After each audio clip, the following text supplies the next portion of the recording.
Yes, throughout the county, each of the facilities have accessibility at various levels of each of the stations. And this is important because if you go beyond this sign, you'll need a ticket. And if you don't have a ticket, you're going to get a ticket. And I mean the other kind of ticket. Now, wasn't that fascinating? You see, it's a pretty simple process. Jane, talk to me about some of the other options that seniors have beyond the internet for getting the new forms and getting their own tap card. Sure, absolutely. Starting in January, we are going to ensure that our seniors who go and pick up their stickers that they're currently applying to their other paper laminated ID cards, when they go pick up those stickers, they are going to get brochures that have an application attached to it. Right with it. Right there. And so with the instructions, they're able to send it in. It won't require internet access. There's also going to be a number on there that they can call, and if they need help to fill the application form out or they want to have some additional questions certainly clarified, they can pick up the phone and get direct human interface by phone. And that's, that remains very important. The prompts, the electronic prompts, are not always perfect for the question that you have. So you will have human operators to talk to you. Yes. That's very good. We expect that our Department of Aging will have their staff available to help them fill out some of the forms or answer some of their questions at any rate. They are wonders, and I'm here to tell you they are wonders. And folks, I keep telling people this. There are so many services available in this city that folks just don't know about. But if you dial 311, pretty darn simple, you can get connected to the information that you need. And I know the folks at the Department of Aging are going to be up to speed on this and be able to help. Or if they can't help themselves, they'll turn you over to the person who can. Now, when we talk about the numbers here, one of the things we have to keep in mind is the senior population of Los Angeles is going to double here by 2020. What sort of plans are in the works to accommodate this dramatic growth of our elderly population? Well, certainly at Metro, we're going to really work on doing everything we can to remove barriers for the aging. Now, Paul, you and I talked a little bit earlier about how seniors feel a little bit intimidated about going online to apply for their senior passes. But remember, in our rapidly aging baby boomer generation, they're going to be pretty computer savvy, technology savvy, and we want to make sure that when they get ready to apply for their passes, we're ready with technology to ensure that they have conveniences so that they can get their passes online if they want. We're looking at cell phone technology. In the Orient and in Europe, they have cellular phones enabled with a chip. For seniors, that would be very, very convenient. They can get their schedules. They can get when the passes become available, any kind of special programs that reward programs that might become available. Those are things we're planning for the future. And the technology is there to be utilized. But sometimes the hardware needs an upgrade too. Anybody who grew up in Los Angeles remembers those smelly old smoky buses. What are we looking for in terms of new equipment? Ever more modern, efficient fleet? Well, certainly. You've seen the low floors that we have on our dashes now, and those really benefit and are enjoyed by our seniors and disabled individuals. Right, and I catch them on the freeway. Ron and I are early birds, so I see them in the morning, and man, they're beautiful. In fact, they are nicely low-slung, and people seem to make use of their time. Right, it's very made for wheelchair accessibility. You talked about smelly. You know, LA has the largest natural bus fleet in the country. Really? Yeah, natural gas. That's really good to hear. That we're trying to be eco-friendly too. Well, I have noticed the difference at LAX, for example, where there has that collection of buses. Thank you both. Unfortunately, our time is up for today's edition of Aging in LA. And I want to thank our guests, John Fong of our very own Department of Transportation and Jane Matsumoto of the Metropolitan Transportation Authority. And now, it's time for our feature on Aging in LA, Senior Stat Shots. where we look at statistics and information that pertain to senior citizens.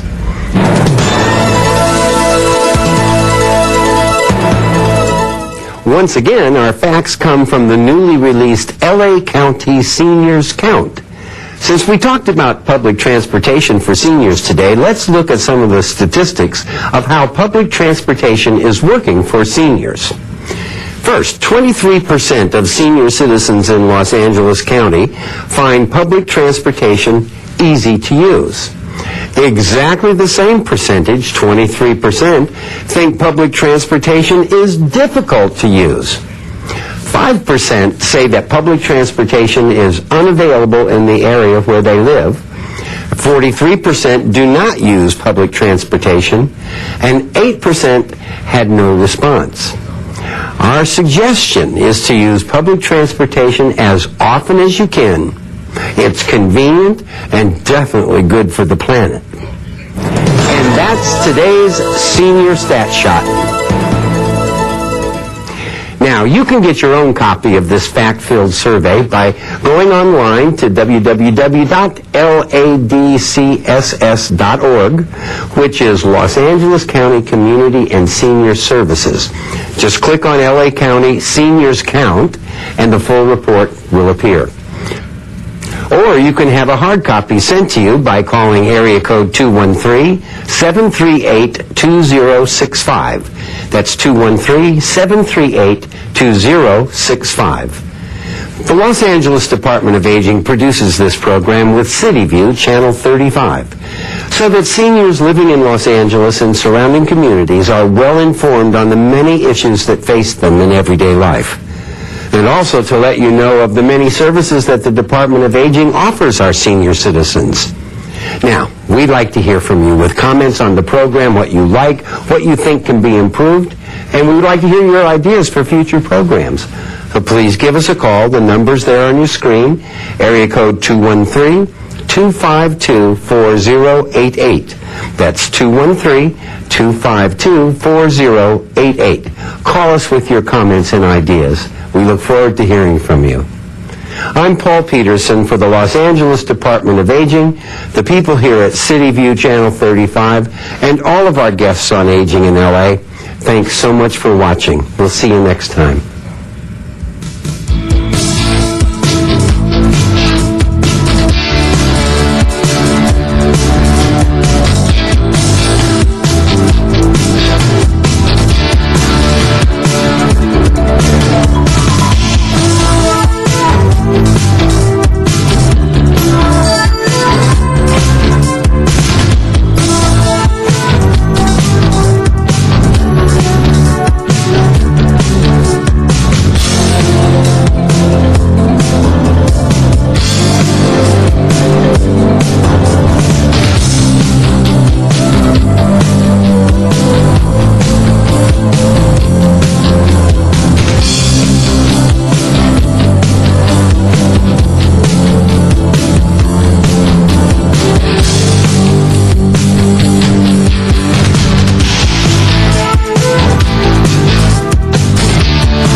I'll be home in a minute. Well, the party's just getting started, so hurry home, honey. I'll tell you. Yes, good job.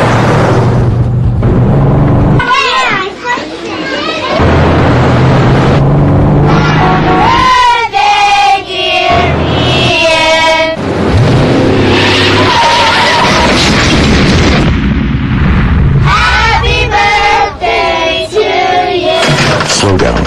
Your family is waiting for you. Watch the road. Before approaching an intersection, so that's why two wrong turns don't make a right turn.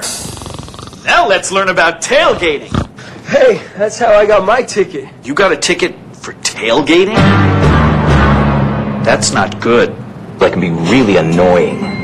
Doesn't get you there any faster. It leaves you no distance to brake. Which makes it easier to get into a crash. And it also may increase your insurance premium. And I hate tailgaters. Tailgating causes crashes. Back off. Watch the road.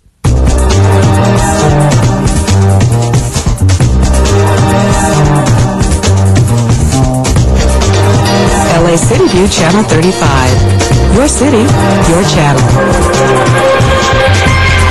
The arrival Mr. Alarcon, Mr. Cardenas, Mr. Friedon, Mr. Corin is to arrive late this morning, Mr. Levant, Mr. Parks, Mr. Reyes, Mr. Rosendahl will arrive this morning at 10:45 a.m., Mr. Smith, Mr. Corretz, Mr. Weston, and Mr. Zine is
We decided to take the same.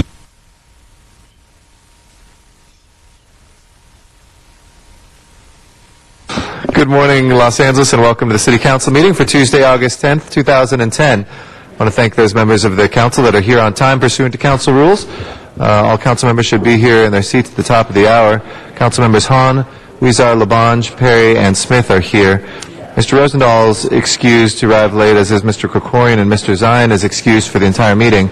That means the following council members are now late and unexcused. Council members Alarcon, Cardenas, Koretz, Parks, Reyes, and Wesson. If you'll please make your way down as soon as possible so we can begin the meeting. I want to thank those members of the public who are here today in council chambers, as well as those who are joining us via Channel 35 or the Internet. For your convenience, there are 5 ways you can catch the City Council meetings, either live here in person in council chambers, secondly through our 2 remote locations in San Pedro and Van Nuys City Halls. If you live closer to those places, we can also take testimony from those remote locations. Third is on the television through Channel 35 throughout the city's cable system that broadcasts each of these meetings live, and we broadcast them in the evening. Fourth, through the Internet at lacity.org. You can go and click on the links on the left hand of the page and catch live streaming webcasts of our council meetings. You can also catch that at your convenience, as we archived all of our past council meetings there for you. And also, last, you can use your telephone to call in and to listen to the audio proceedings of our council. That number is 213-621-CITY, and you can listen into any of our committee meetings or the full council. Again, that's 213-621-CITY. We have only 6 members still. We are waiting 10 or 2/3 of our membership to constitute a quorum and begin the meeting. If we fail to reach a quorum in the next 5 minutes, we will have to adjourn for lack of a quorum while we wait those council members who are late. Council members Alarcon, Cardenas, Koretz, Parks, Reyes, and Wesson, please make your way down as soon as possible. Our agendas are available for the public. Those are made available 72 hours in advance in our city facilities and also online at lacity.org, or you can also catch those on the Internet, and those are made available 24 hours in advance for any special meeting items. If you'd like to be heard on items that have not yet had a public hearing, please fill out a speaker card in the back and hand that to one of the sergeants at arms or in our remote facilities to the city staff there, and we'll be sure to get you in the mix. All items receive a public hearing either in committee or the full council. If they've already had a hearing in committee, as it says in the agenda, a council member would have to reopen those hearings for us to hear your comments today. But there is a section of the meeting called General Public Comment. That is for items that are not on the agenda, but nevertheless under our jurisdiction. If you'd like to be heard on any of those items, feel free to fill out a speaker card and just put public comment in the top right corner, and we'd be happy to hear your comments. Again, this is a third quorum call for council members Alarcon, Cardenas, Koretz, Parks, Reyes, and Wesson. We have a few more minutes to try to reach a quorum. Thank you all for your patience while we wait those late council members.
Wesson and Cardenas. We're still waiting Mr. Alarcon, Mr. Koretz, Mr. Parks, and Mr. Reyes.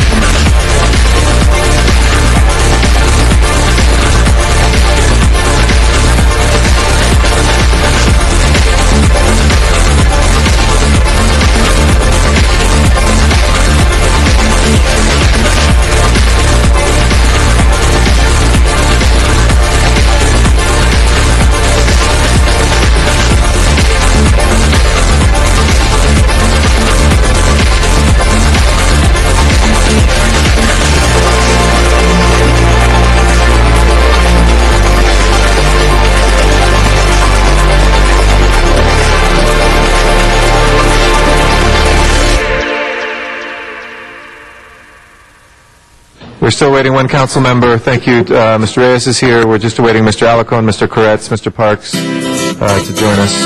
Alacon, Mr. Koretz, and Mr. Parks. If Sergeant at Arms can find them, we have 2 minutes before we'll adjourn for lack of a quorum.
Cardenas, Hahn, Weezer, Koretz, Gregorian, Labange, Parks, Perry, Reyes, Rosendahl, Smith, Wesson, Zine, Garcetti. 10 members present and a quorum, Mr. President. First order of business, please. Approval of the minutes. All right, Ms. Perry moves and Mr. Smith seconds without objection. Those will be approved. Next order of business. Commendatory resolutions for approval. All right, Mr. Labange moves and Ms. Hahn seconds without objection. Those will be approved as well. Next order of business. Mr. President, this is Tuesday and it's time for the flag salute. All right, if I can ask everybody in council chambers to please rise for our Pledge of Allegiance. And Mr. Labange, would you lead us? I'd like everyone to rise and face the flag and repeat after me. I pledge allegiance to the flag of the United States of America and to the republic for which it stands, one nation, under God, indivisible, with liberty and justice for all. I know you guys make fun of me. Thank you, Mr. Labange. If we can please run through the agenda, Mr. Clerk. Before beginning the regular agenda, there is a request to continue items 7 and 16 1 week to August 17th. Any objection, folks, to continuing 7 and 16 to next week, the 17th? Seeing none, so ordered. Next items. First item on the agenda, item 1, is an ordinance notice for public hearing, and council should have 12 members. Do you wish to hold that? Yes, let's open and close that public hearing. We'll hold it on the desk for Mr. Koretz, who we are still waiting to get 12-member quorum. Next item. Items 2 through 10 are items for which public hearings have been held. Items 2 and 3 are commission reappointments and appointments. Do you wish to hold those on the desk? Yes, we'll hold 2 and 3, and I'd like to call 9 and 10 special. That leaves us 4 through 6 and 8. Any specials, colleagues? 4 through 6 and number 8. Seeing none, let's go ahead and take up that balance. Please open the roll, close the roll, and tabulate the vote. 11 ayes. That is approved. Next items, please. Items 11 through 19 are items for which public hearings have not been held. 10 votes are required for consideration. There's no objection. Those are before us for consideration. Seeing none, Mr. Reyes. 17 for technical correction. Can you hold that? Okay, 17 for Mr. Reyes, and we'll call 15 special for Mr. Rosendahl. Other specials, colleagues? And do we have card? Yeah. 11. Sorry, which ones? Yeah, when we vote on it, I'll do that. Ms. Hahn? 11, please. 11 for Ms. Hahn. And do we have cards on any of these? Just 11, I think. No, just on item 11. Oh, and 16, but we continued that, so we'll keep that card for next time. Let's go ahead and open the roll on the remainder then. Please open the roll, close the roll, and tabulate the vote. 11 ayes. Those are approved. 14 we will send forthwith without objection. That will take us to public comment. Francis Hernandez is our first speaker, to be followed by Eugene Hernandez. Yes, Mr. Cardenas? I'm on behalf of Councilmember Koretz, if we can reconsider item number 8, call it special. I'll do that right after public comment. Go ahead. Good morning. Good morning. Good morning. I'm here today to support Mr. Richard Alarcon to stay in office.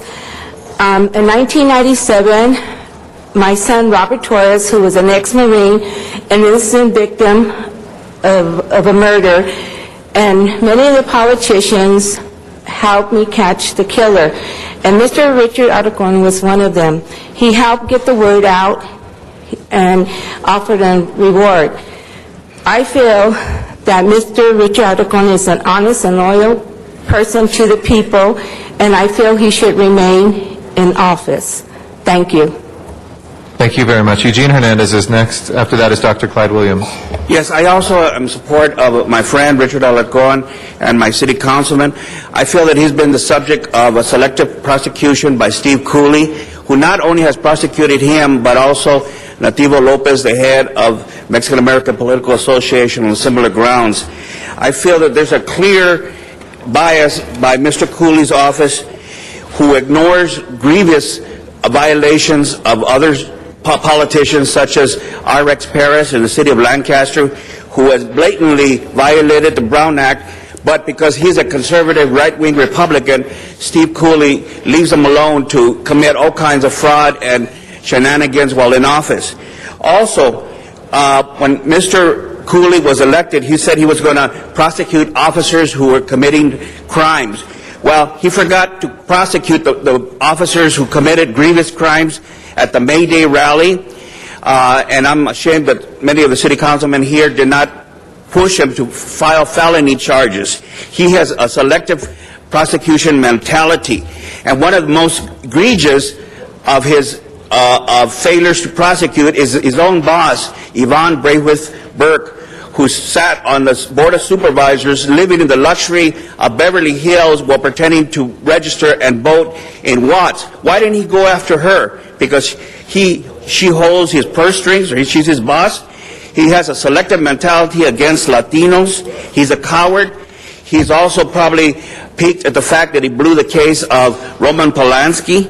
And this is not the first case in which he's prosecuted Chicanos. When I was in Lancaster, he prosecuted a strike of drywall workers as felonies. And when I asked him why was he prosecuting these workers as felonies, he said, "You want to get arrested too for interference?" So he's a very biased man, and I hope the city council support Mr. Alarcon. Thank you. Thank you, Mr. Hernandez. Dr. Clyde Williams is our next speaker, and then Donna Pearman. Dr. Clyde Williams, 4115 Barrett Road, El Sereno, Northeast LA. Various phrases. Follow the money. Full cost recovery. Strategic plans, or do they call them long-range strategies? All of the major departments, that is LA Fire Department, Department of Public Works, Department of Water and Power, should be all full cost recovery. But can we follow the money once it gets into them? I don't know. I don't think so. There's numerous lines connecting DWP to Department of Public Works. How can we follow where the money goes and how it's going to be used? Some people thought the sewer fee was going to pay for the fire department. Well, is that relating to the fire department? I don't know. But on the other side, I don't mind paying a fee for services well rendered. And yesterday there was a consideration of, brush clearance fees. It's going to be changed from $13 to $23. Well, that still keeps under most people's budgetary guidelines. So as long as you don't cost too much, people will pay no matter what. So it's a kind of concern that, are we getting full cost recovery? Especially when DWP says, we have net surplus revenue. And then the general fund takes a portion of that. I don't know. It seems to be very confused to try to follow the money through the city government from people who are willing to pay. $13 was submitted to the LA Fire Department without even a bill being submitted to the people. So it seems to be a real mess, which I think the CAO and maybe the controller should really organize and find out, follow the money. Thank you, Dr. Williams. Donna Perriman and Van Nuys is our next speaker, and then Wayne Spindler back here in council chambers. Hello, Good morning, Mr. Ms. Perriman. Garcetti. Hello. Mr. Garcetti and council, I hope to see you every month starting in October in Van Nuys. And Miriam's still on vacation. She'll be back. Miriam, I believe it's more important how the councilman believes, not where he lives. I wish Mr. Dog and Dowd would leave Councilman Richard Leinhardt at Olicon alone, so what, he has two houses. More important, he stands up for city employees and various other matters like DWP, water hikes. Who else would join him?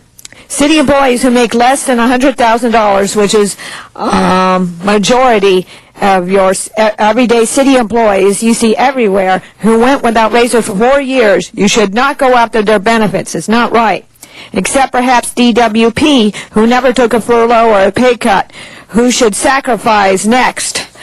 The same position at sanitation gets less than at the counterpart at DWP by a good margin. It's not right. Marion's husband knew someone at sanitation who left for that very same reason. If you don't pay people a reasonable amount with good benefits, they will leave and go to our neighboring cities, incorporated cities. You want to save money, repeal Prop H. Councilmen here get $14,000 a month.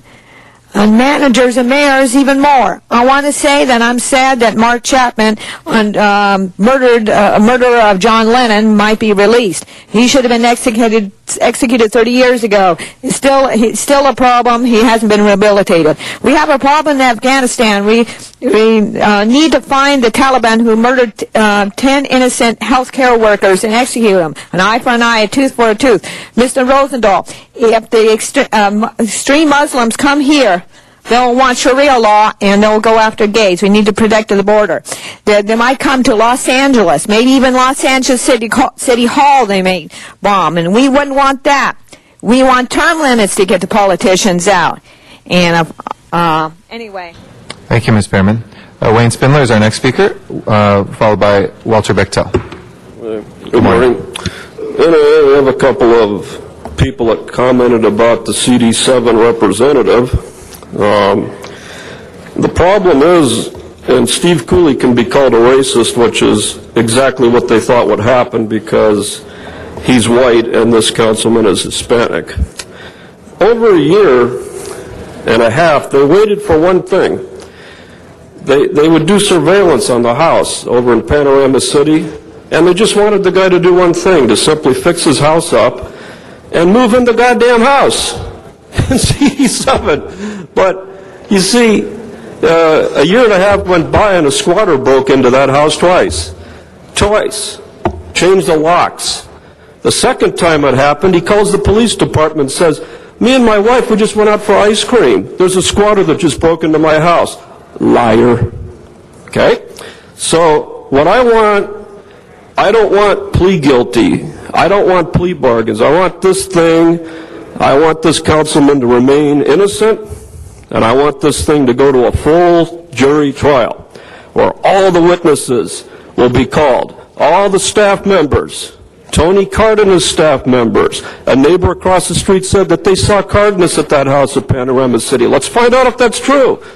Let's explore this more, because when you do that, you think Bell is a big mess. You think Maywood is a big mess. You wait till you see this. A year and a half, he didn't want to live in his house in Panorama City. Why? Because Panorama City, according to him, is too dangerous an area to raise a child and have a family. He doesn't want to live in his district. He wants to live in CD2 across the street from Hanson Dam in a beautiful house. He doesn't want to live in an area that's poor. That's the issue. Thank you. Thank you, Mr. Spindler. Walter Bechtel is next. After that, we'll go back to Van Nuys for Rick Nightingale. Good morning. Good morning. Yeah, I just want to say something again about Jerry Brown's.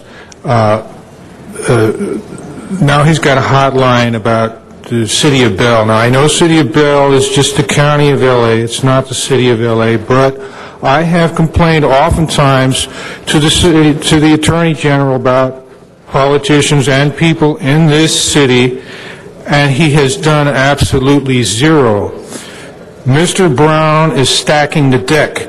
He doesn't care less about the things that come before him as they come before him. He only wants to do something if it gets into the media.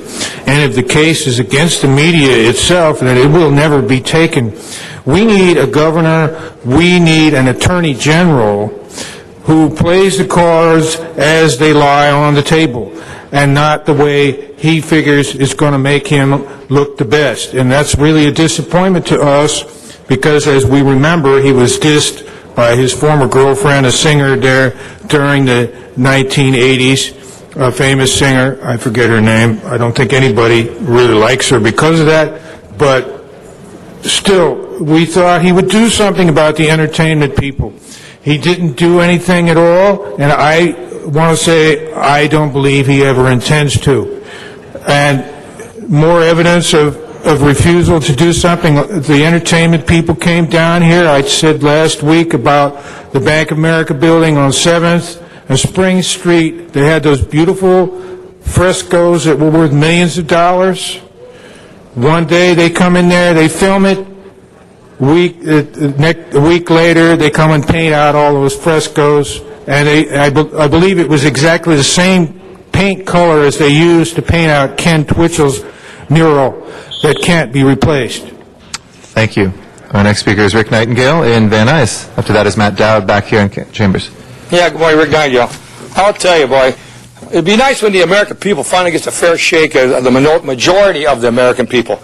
This thing about Proposition 8, when you turn around and U.S. District Judge Van Walter, it's like the wolf in the chicken house. All right, so he was gay.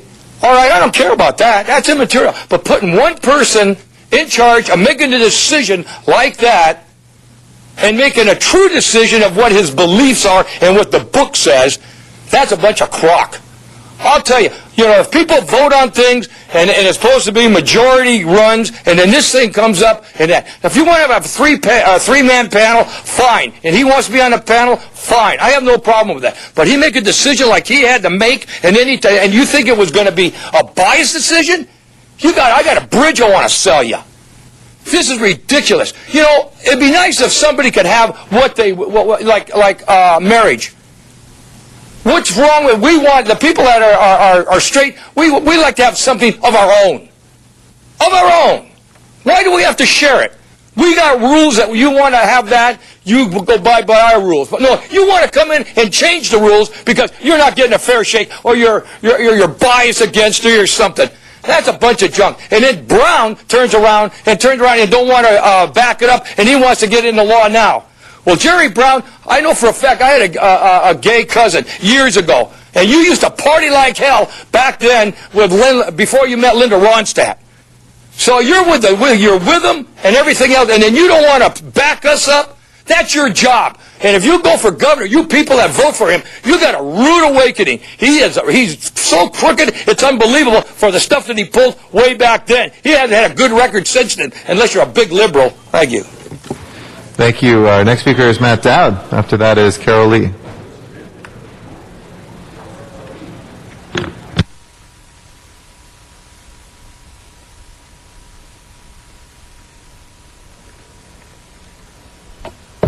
All right. Thank you. First of all, please don't cut me off, Eric, right at the end, my final sentence. That's the most annoying thing of all. I've been good. I've been away. I've given you time to do something, but you haven't done anything. We've got big problems at the lottery down at Venice Beach. Again, now all the performers, they're not getting spots because you've oversold it. They just oversell the system. There's all these vendors.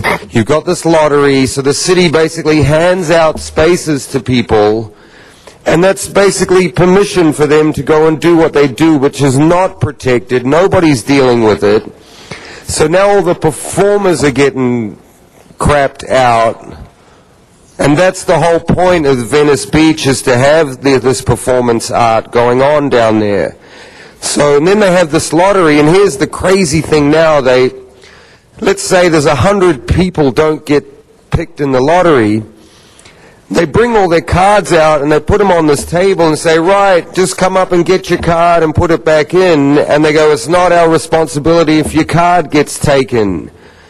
So, like, whose responsibility is it? Anybody could just go up and take people's cards and take them out. And then once your lottery card's out, you know, it's the silliest thing of all.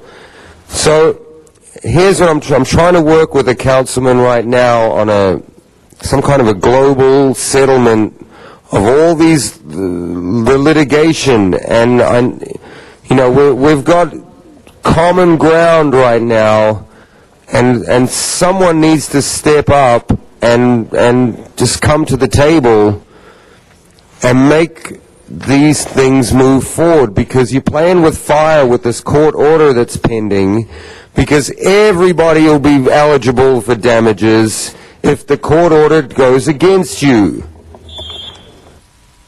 Carol Lee is our next speaker, and after that is Michael Hubman.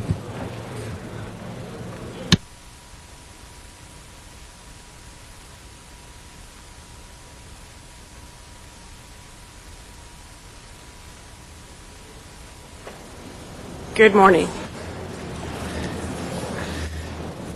Good morning.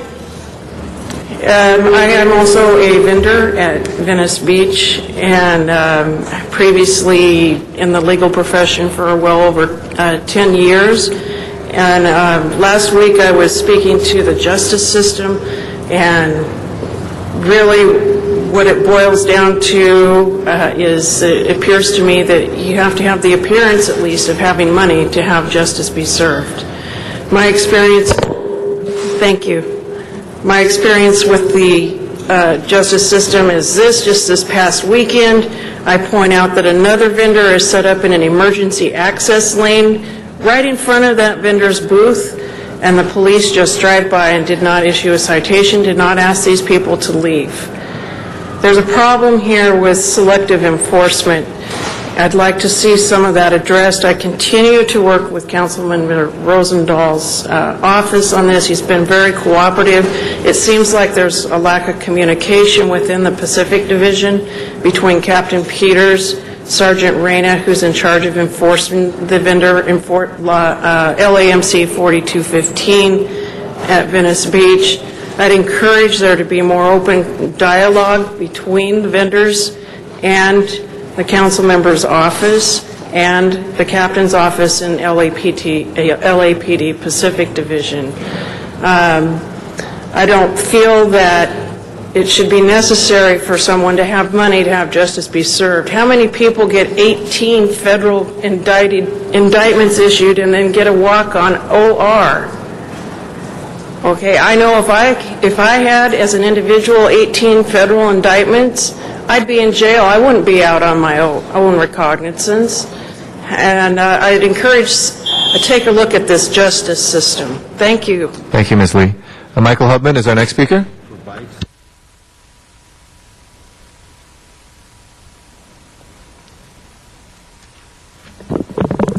Hi, my name is Michael Hubman. I'm a human rights, homeless rights, and a right to share food activist. What is the right to share food issue? The right to share food becomes an issue when government, usually a municipality, tries to effect social engineering by attempting to restrict the informal network of faith-based and secular people and groups from sharing food with the homeless and the poor. When I discuss this issue with people, the common reaction is, say what? They just don't understand why their representatives who hold political power would resort to such a mean trick. This is especially evident in light of the fact that the same political representatives have demonstrated their utter inability to deal with the crisis of homelessness and poverty in America today. Last night I got another quote from the community. This man said, "That is mucked up." The city of Los Angeles has embarked upon this path. You close down the Town Avenue Soup Line. There's an effort afoot by the city to Mr. Hubman, if you speak a little further back, Mr. Hubman, it will be a little less distorted. Okay. Just if you move your face a little further back. Other similar providers. Getting the county to do your dirty work will not insulate you from the shame. I tell you, this issue will result in a loss of political support for you and your other worthy projects. Besides, it is just not Christian. That is gospel. I urge you to reread Matthew 25. The motto of Food Not Bombs is, "We won't stop until the last tummy is full, and neither will I." I encourage you progressives and Democrats on the City Council to lobby your contacts in the executive branch to nominate Elizabeth Warren, the head of the new Commissioner for Financial Protection Agency. Why? Because the Wall Street credit card industry and mega banking are dead set against Thank you, sir. it. Thank you. Thank you very much, and thanks for your understanding with the microphone. Ms. Hahn would like to call number 1 special, so let's call that special. If we can reconsider number 8 for Mr. Koretz, please open the roll on reconsideration, close the roll, and tabulate the vote. 13 ayes. Let's call that special for Mr. Koretz. We will then move next to the commissioners, and then Mr. Rosendahl has asked for 15 to be out of order. So let's move to the 2 nominees that are before us. I'd like to recognize the chair of our Energy and Environment Committee, Ms. Perry, for Ms. Noonan's nomination. If you'd like to come forward to the table, Ms. Noonan. Okay. Thank you very much, Mr. President. You have before us today Ms. Christina Noonan, who has been appointed to the Board of Water and Power Commissioners for a term, I believe it ends in June 30th, 2011. I'm going to just put a number of questions before her and then let my time run out as she answers them, and she has been through committee already.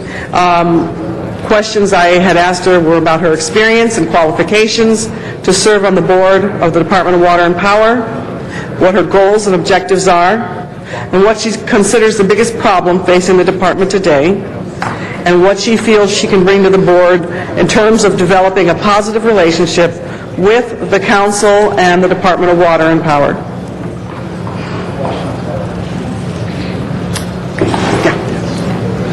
And why don't you move the microphone just a little bit closer so we can hear you better.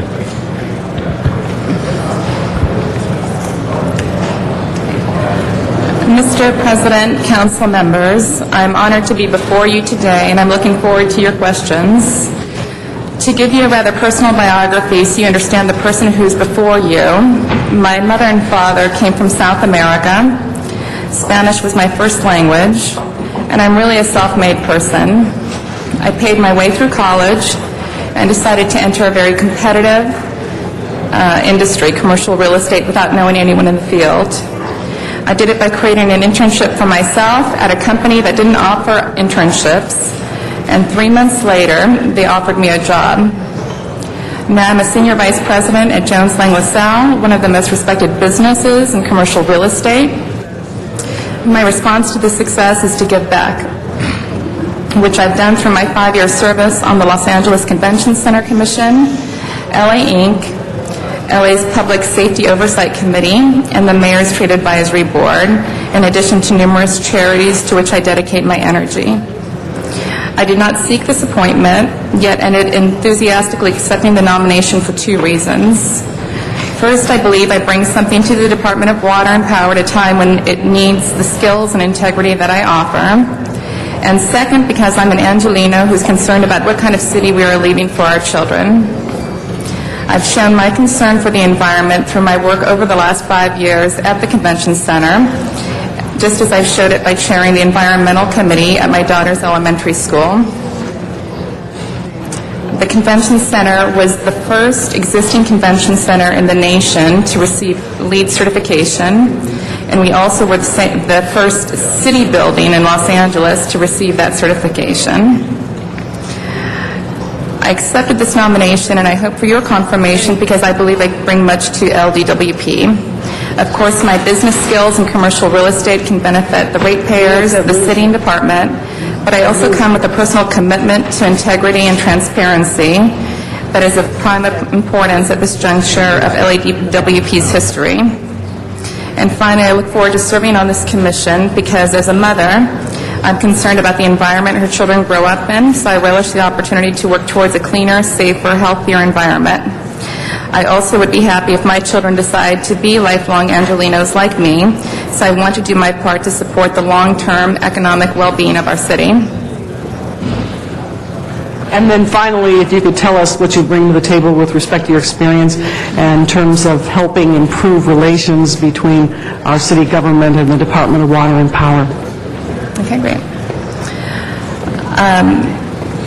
Currently, I'm with Jones Lang LaSalle, an international real estate consulting group, which was rated by Forbes magazine as one of the most ethical companies in the world.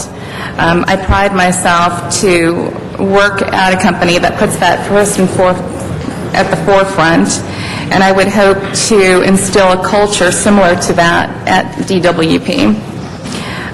My work demands that I understand the financial reports and balance sheets of a variety of clients in different industries, so I will be quickly be able to get up to speed with DWP's financials. I intend to ask probing questions and be able to expertly assess the answers that I'm provided. I will be able to professionally review DWP's real estate portfolio, which I understand is one of the largest in California, in order to find ways to manage or sell assets in order to maximize returns for ratepayers. Jones Lang LaSalle is also very collaborative and an information-rich environment. So, for example, I will be able to reach out to our energy and sustainability department to learn what large businesses and other municipalities are doing in the area of conservation and efficiency. Recently, the CEO of our Public Institutions Division was invited to the White House to lead a forum on clean energy and sustainable buildings. Because our information technology systems are so robust, my understanding of information technology will also be useful to the Commission as DWP considers updating its own systems. As it relates to my experience at the Convention Center, in the 5 years that I've served on that commission, the last 3 me being president, we really have seen the center come totally around from first being in the red to the last 4 years being in the black, being a leader in environmental stewardship, and working very closely with City Council to make many great initiatives come to life. One of those being, we have a 98% reduction in waivers, which is helping our gross net revenue drastically. We also, through the help of City Council as well as the City Attorney's Office, was able to push through flexible demand pricing, letting us sell or lease the Convention Center on a demand-supply basis. And just in the short period of time that that's gone through, we've already realized $150,000 in events that we would not have had we not had that flexibility. We also are very respectful when we receive any kind of critiques or recommendations. And to prove that point, when Comptroller Gruhl sent her audit recommendations, we implemented 90% of her recommendations within 9 months, and we will have completed 100% of her recommendations by September of this year.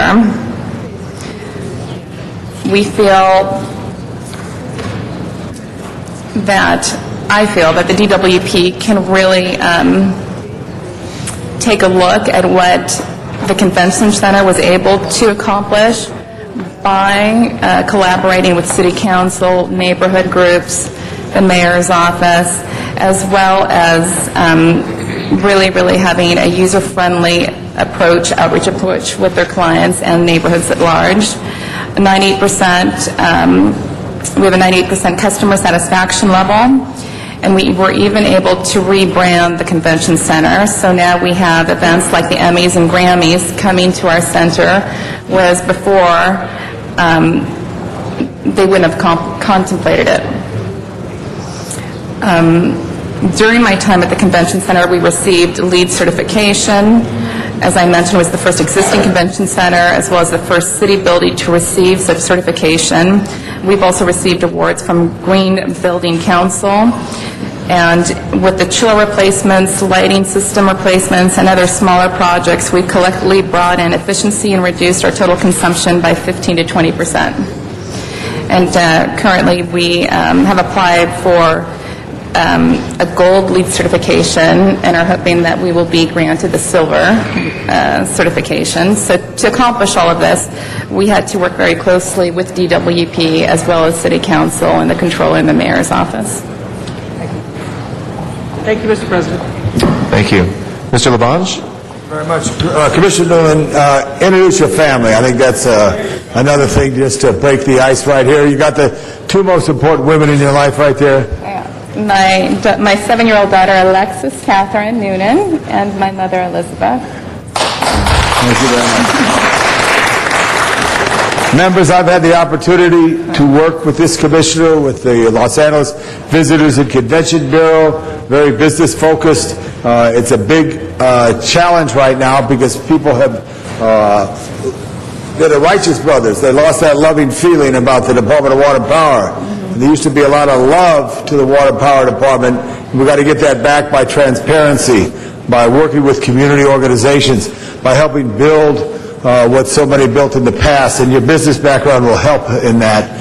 So I just say use your instincts, but always know that they have to, as much light they try to get from the sun to power the solar panels, much power they get with the role of the dams that bring the hydropower here. Do that to transparency, do that to rebuilding the image of the DWP, where there's a number of people who are focused and caring and every day working in their function, but to do it efficiently. And I just want to thank you for your service to the City of Los Angeles. And I know your experience, whether it's the Convention Bureau or with the Visitors Bureau and other things, will add to your ability to serve that commission well. I ask for an aye vote, members. Thank you. Thank you. Mr. Rosendahl. Thank you, Mr. President. Good morning. Good morning. A couple of hard questions. What is your vision of the scope and function of the proposed independent ratepayer advocate position? Okay. I'm completely for it. I'm completely for it because preparing for this hearing, I spent some time on 6 initiatives that I think are all important. But first and foremost, we need to work to restore trust and integrity at DWP. And we need to nourish an environment of collaboration between the Commission, the Council, DWP staff workers, and public at large. And so I think having an independent rate advocate would only enhance those efforts. Good. I appreciate you saying that. Can I get a commitment from you that you will meet regularly with the Neighborhood Council MOU Oversight Committee to discuss the vital issues affecting LA DWP? Happily and eagerly. What would you do to help reform DWP and improve its governance? I think we definitely need to embrace a transparent, customer-oriented process, and that is going to involve not only the independent ratepayer advocate, but we need to ensure that the department is managed in a professional and transparent way that ensures the city and ratepayers' interests are addressed and met and that they're understood. So I think a lot of this ties into their new billing structure so that people can actually understand what they're paying, why they're paying it, and there should also be a personalized customer profile so that residents and businesses can understand whether or not they qualify for those programs. Just real quickly, what is your position on the disposal of surplus assets? There's discussion going on about that. It's a huge job, and one that the mayor has asked me to tackle on in this appointment. First, we need to see what assets are needed, maybe not now, but in the future, and in that event, whether or not they can be leased on a long-term basis, but that they remain ours should we need them in the future. Some assets, it appears, are no longer needed and are difficult to maintain, so those we may want to dispose of. But on top of that, we should be creative in structuring second revenue streams for the assets that we do own. Very good. And there's a lot of modes to make that happen. Last question is solar. We're big on solar. My Mar Vista community has led the way in the entire city, and I say the state on that. There aren't enough people in that department processing the paperwork and working closely with the solar people. Can we count on you taking a hard look at that department, seeing that there's enough staff to move forward with solar? Definitely. Good. Thank you very much for stepping up to the plate. Look forward to your leadership. Thank you. Thank you. Ms. Hahn. Thank you very much. Well, we're sorry to lose you from the convention center, where it's interesting to see our general manager and staff from the convention center coming here to support you, which is kind of an unusual scenario. So we're sorry to lose you there. You know, I think you come to the table with great expertise, a great business perspective.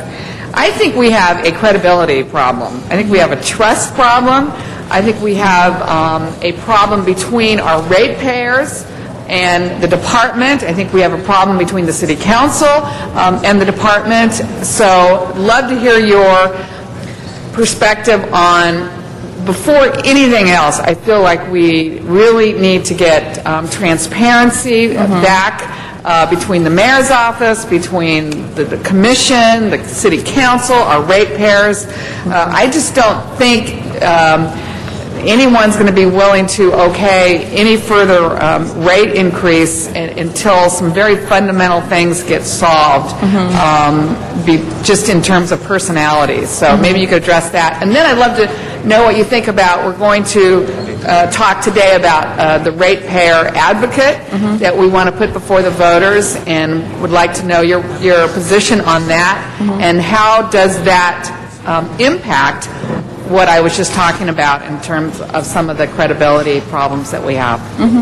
Okay. I agree. I think the first issue we really need to tackle on is transparency and restoring trust. I believe the appointment of an independent ratepayer advocate would be helpful in that capacity. I also believe it's important for the role of a water and power commissioner to be independent and to ensure that the department is being managed in a professional and transparent way, so that the city's and ratepayers' interests are addressed and met. So I truly walk into this position without any bias other than wanting to do the right thing for our city. But I think given the history of what's transpired, if the public is seeking an independent rate advocate, I don't understand why we wouldn't want to embrace that if we really are striving to a more open, collaborative, and transparent process. As it relates to furthering those efforts, for transparency, I think that there's an increased need to have community outreach and a collaboration with City Council. We need to simplify the water and power rate structure and market the program and service offerings based on individual customer profiles. I think these issues should be part of our strategic plan now and in the long term, so that City Hall customers and other constituents are informed and engaged in decisions that have to be made, because we do have many, many, many big decisions to be made because of the investments that are coming due right around the corner. So we really need to speak in an open dialogue so that we understand what would be helped and what would be sacrificed should we defer the timeline of making some of those greening initiatives happen or not. Thank you very much. And I know my time's up, but I was going to also ask you how you feel about, we're about to implement this new conservation policy. We're going from 2 days a week for people watering their lawns. We are about to implement a 3-day week, odd, even. I voted no on it because I think it's kind of a difficult schedule to enforce. I don't believe DWP has the people to even enforce that. So I'd like to know how you feel about this new 3-day week, odd, even policy that we're imposing on our ratepayers. I think the greater question. I think the greater issue really is education. And I know that on my daughter's school board, where I head the environmental committee, it starts at the very bottom. It's such a young age, teaching people to turn off the water, not leave it running, leaks, things of that nature. And I do think that it's appropriate that the more water you consume, that there's going to be a higher price related to your consumption. And in my experience, if people understand the consequences and can handle those consequences, my general attitude is to allow them to make those decisions. That was what I said, but your previous commission and this council disagreed with that. But anyway, thank you and good luck. Thank you. Mr. Reyes is our last speaker on the queue. Thank you, Council President. First, I want to say thank you for your work at the convention, and you bring a certain skill set to this new decision-making arena. I think one of our challenges as a city, quite frankly, is how do we look at our strengths, our assets, and find strategies that allows us to grow our revenue base, to strengthen our assets, and to find those economic multiplier effects that speaks to what we have discretion over when it comes to managing our city. From my point of view, there are many properties that we currently own and manage that are underused, that essentially we still have the mindset like as if we were in the 1950s and 60s, where we have functions that whole parking lots, surface parking lots, and strategic areas in the city with incredibly valuable airspace. My question to you is, using your skill set, do you see this commission moving in a direction that can be much more creative in how we concentrate and essentially centralize operations and be much more aggressive in how we use our air rights and properties that are strategic locations throughout the city to increase our revenue base so we can have a magnet that pulls in private investment? Is that something that you see within the realm of this work in commission? Definitely. And the mayor told me that was one of the main reasons why he wanted me to be on this board. I think that outstanding opportunities exist. I've met with several council members, and each one has shared different ideas and stories with me, all which really sound promising. So that would be one of the first initiatives that I would explore. Well, I applaud the Department of Water and Power. They are the ones that funded the initial river master plan. You have the Clean Tech Corridor that needs to have more muscle and flesh on it. It's a great skeleton of a thought, but now we have to implement. We have key properties under the Housing Authority, key properties under our general services.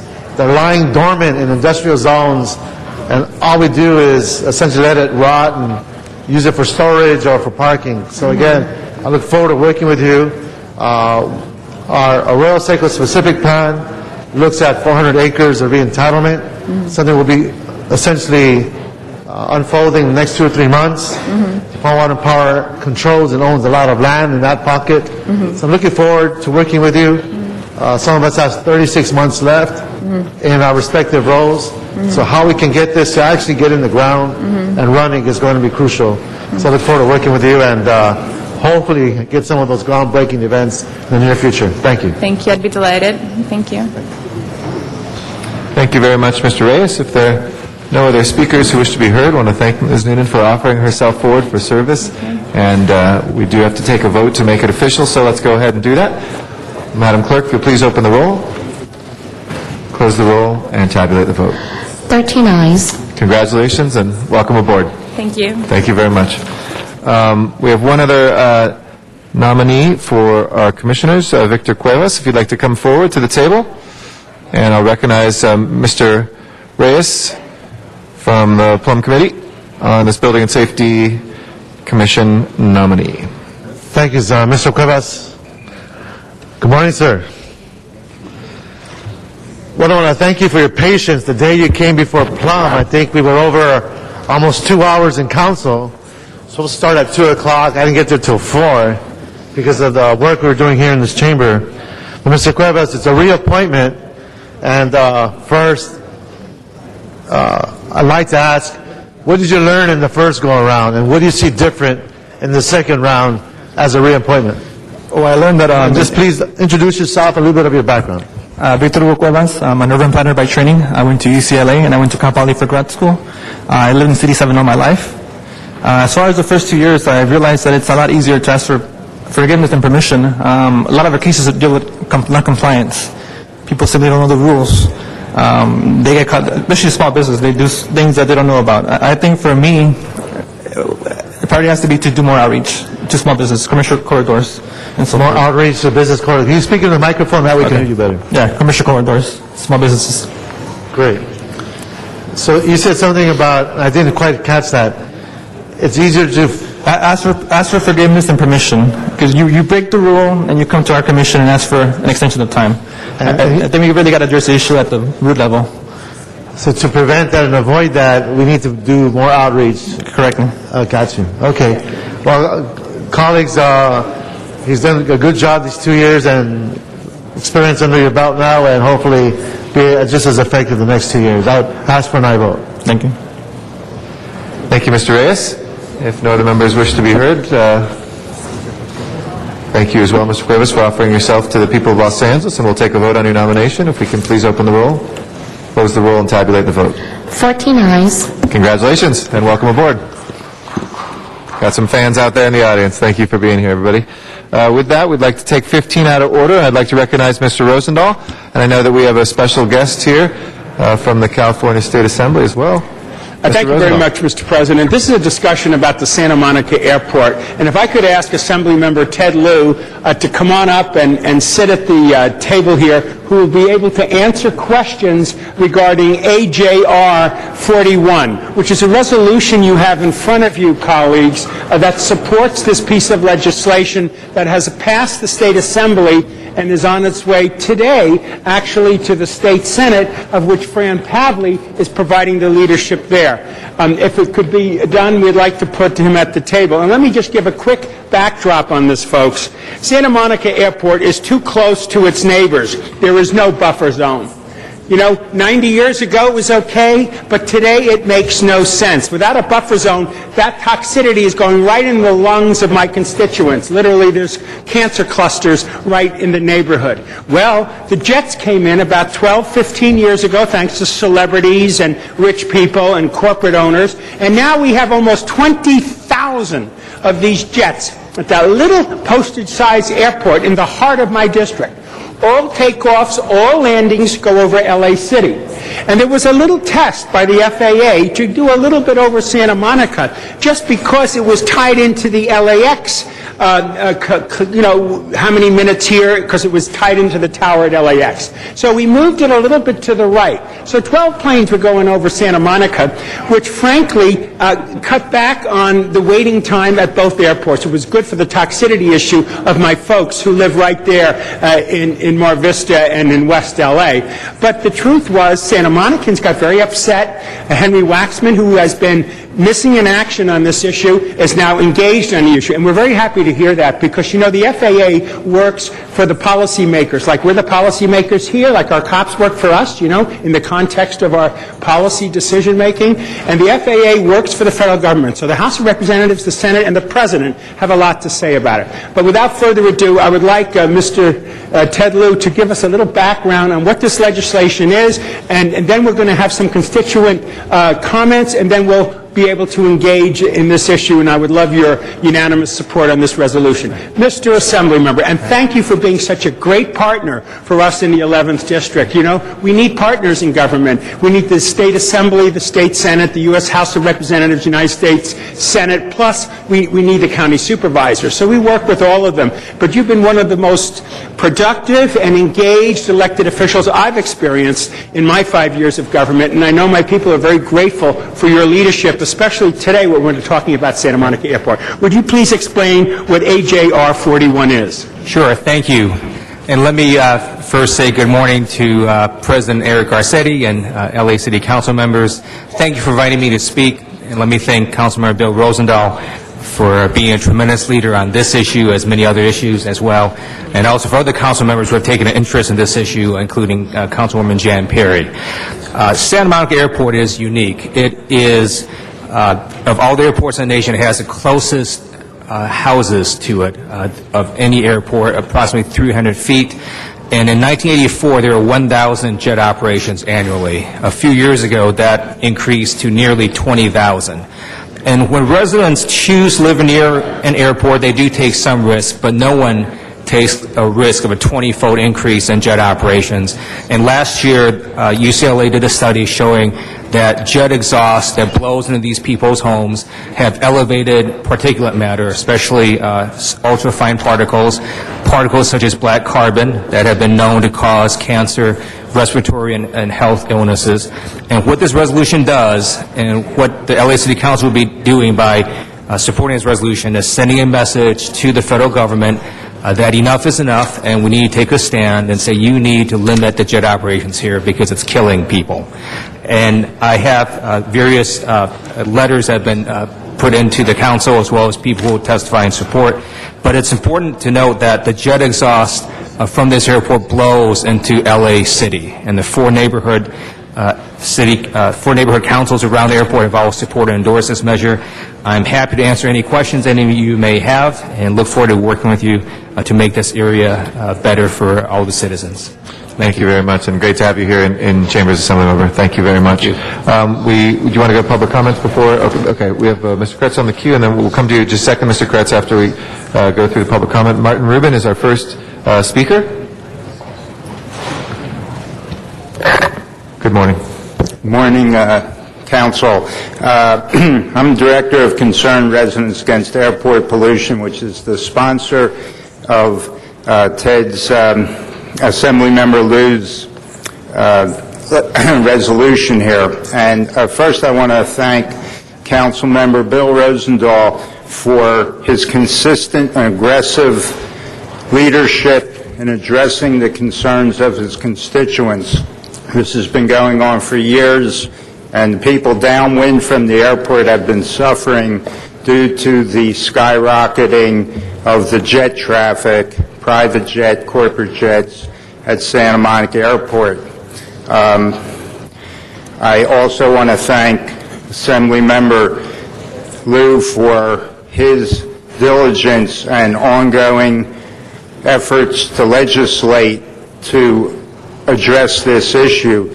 And this resolution today calls on the federal government agencies to do some very important work that is needed. As Assemblymember Lou pointed out, the uniqueness of Santa Monica Airport. The one thing that I think is the most egregious, as Councilmember Rosendahl pointed out, is the air pollution, which blows. The jet blast is literally 250 feet across Bundy Drive into homes. It's unbelievable. And it stinks, too. And just to compare that, the LA City Council ordinance on leaf blower bans gas blowers 500 feet, twice that distance from residences. So I urge the council to support this resolution, which will hopefully get us relief. Thank you. Thank you very much. Albert Olson is our next speaker. After that is Linda Lux. Good morning. Hi, my name is Albert Olson, and I'm the chair of the Mar Vista Community Council, the neighborhood council whose boundaries include the southern and eastern sides of the Santa Monica Airport. And I would like to thank Council Members Rosendahl and Perry for bringing this resolution to the City Council for its consideration. 6 years ago, a plane attempting to land at the Santa Monica Airport, but confused by the cloud cover, crashed into a house about 2 blocks away from mine. At the time, I was driving home with my 2-year-old daughter, watching the black smoke billow up, wondering if I should turn around and drive away to protect her or go into our house and collect important documents in case the fire spread.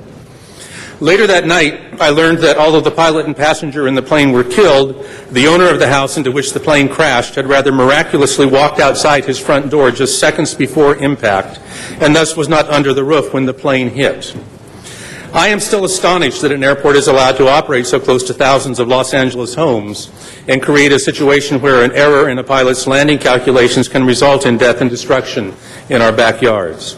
We were fortunate that no residents were injured in that crash. But can you imagine how bad that destruction would have been if the plane had been one of the thousands of jets that make constant use of the airport, rather than a single-engine prop plane? Sooner or later, that jet accident is going to happen, and when it does, the results will be catastrophic. But it's not just the jets that are endangering my neighbors. Equally dangerous and immediately harmful is the air pollution emanating from the jets going in and out of the airport that our Mar Vista stakeholders are being subjected to each and every day. We don't know all the long-term effects of this pollution, thus the need for the studies identified in AJR 41. But we do know what we smell, we do know what we feel stinging our eyes and burning our lungs, and we know that the airport is damaging our lives. The MVCC fully supports AJR 41, and we need the LA City Council to approve this resolution. But more importantly, we need this resolution to be just the beginning of a commitment by the City of Los Angeles to find effective ways to protect its residents from the damage being done by the Santa Monica Airport. Thank you very much, sir. Appreciate your testimony. Linda Lux is next. After that is Edgar Saenz. Good morning. Members of the council. Good morning, Assembly Member. Thank you for hearing me. I'm the president of the Venice Neighborhood Council. I've lived in Venice for 40 years.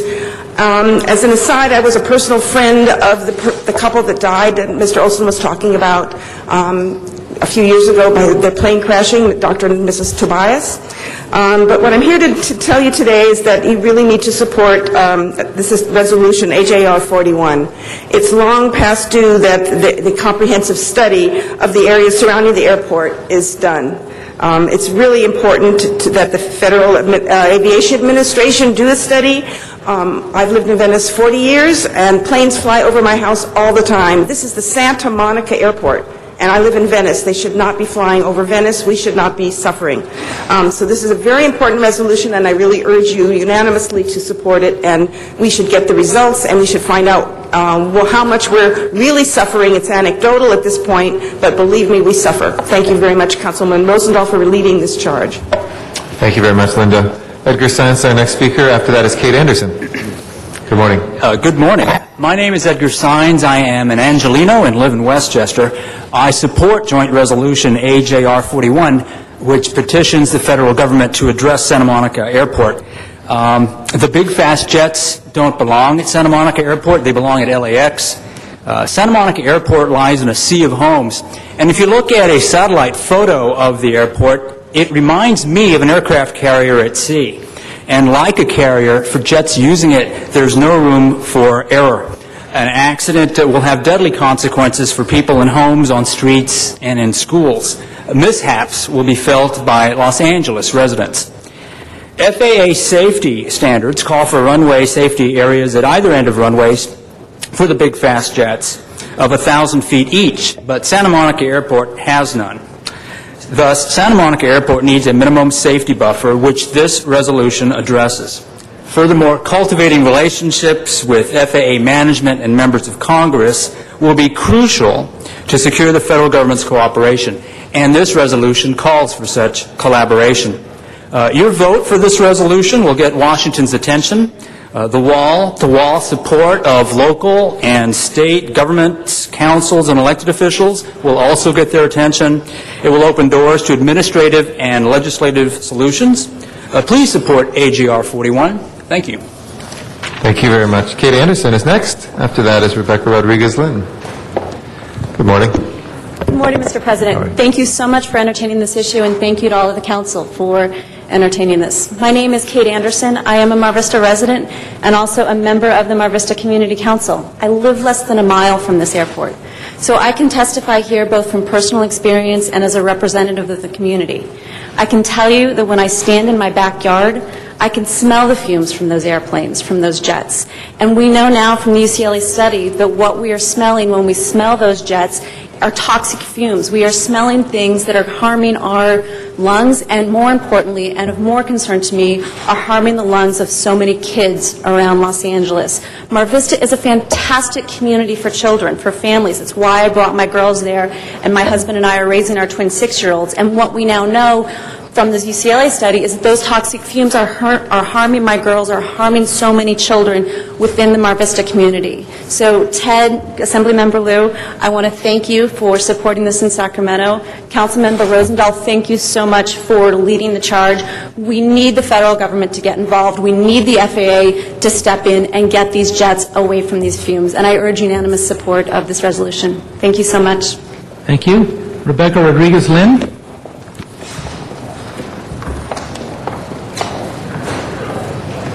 Hello. Thank you, Mr. Council President, for hearing this matter. For Councilman Rosendahl for bringing this to the floor, and of course to Assemblyman Liu, our partner on this issue. My name is Rebecca Rodriguez. I'm the District Director for State Senator Fran Pavley.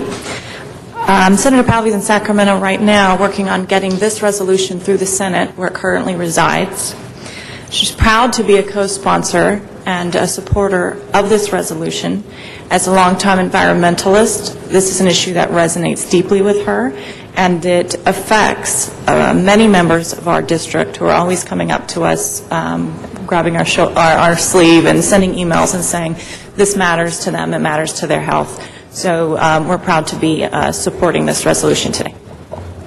Thank you very much. And Matt Dowd, final speaker. Matt Dowd. Mr. Dowd, going once, twice. Okay, the public hearing is closed. Mr. Koretz.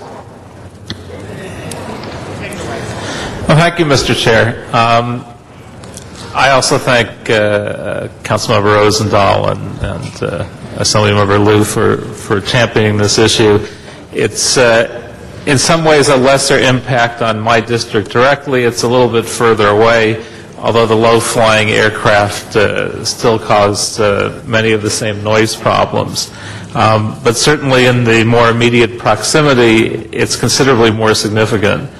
And this is no longer the quiet facility for small craft that I remember growing up on the west side.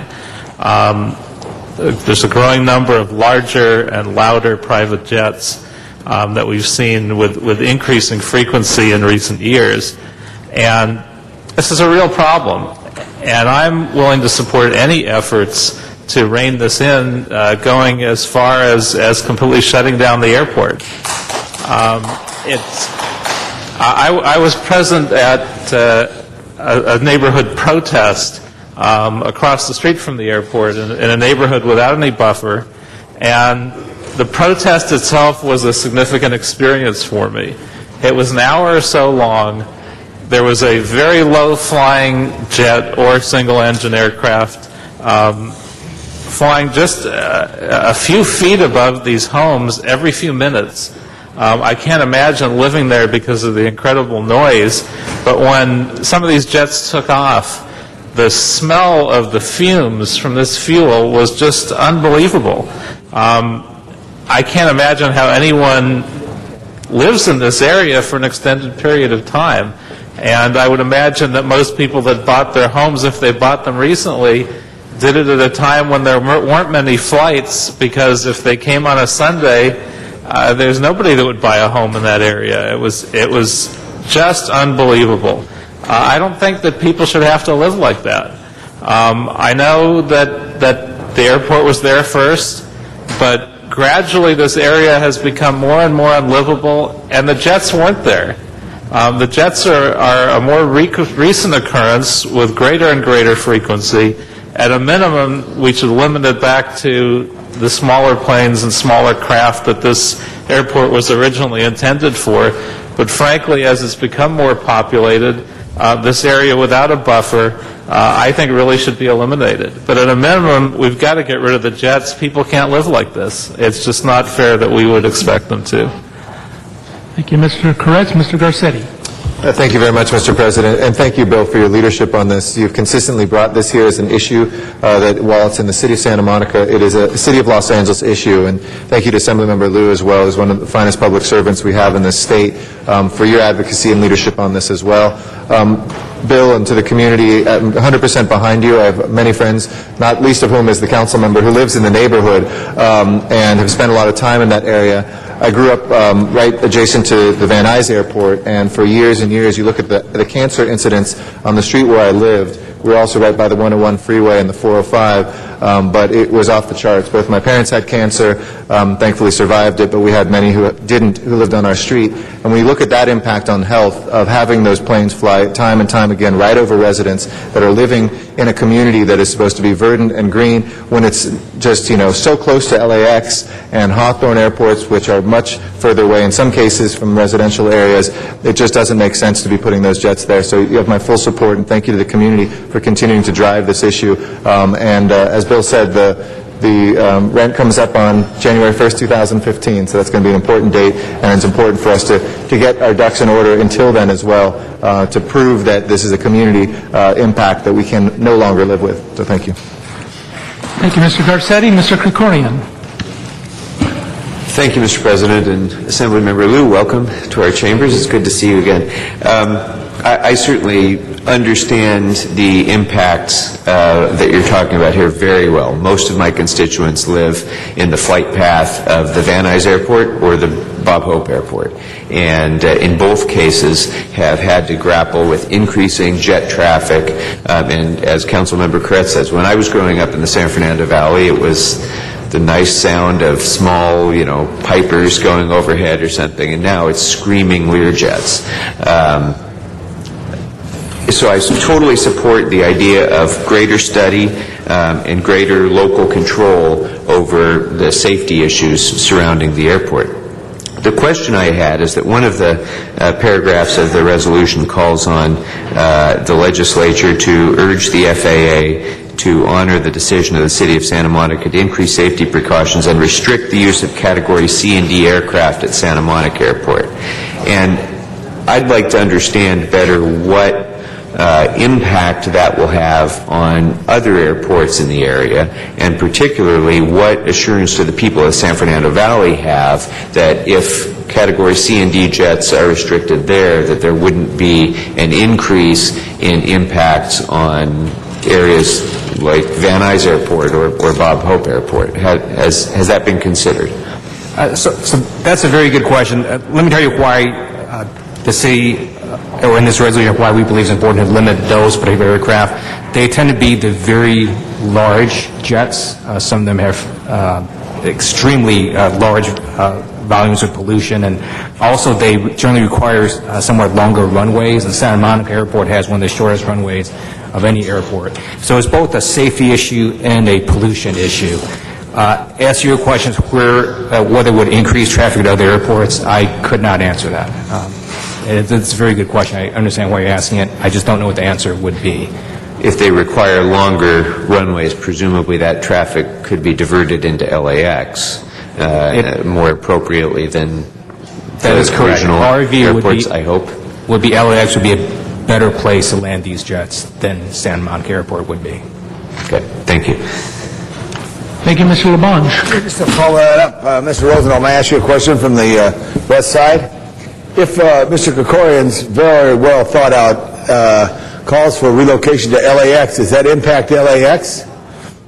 Oh, yeah. Well, LAX has the Imperial Terminal.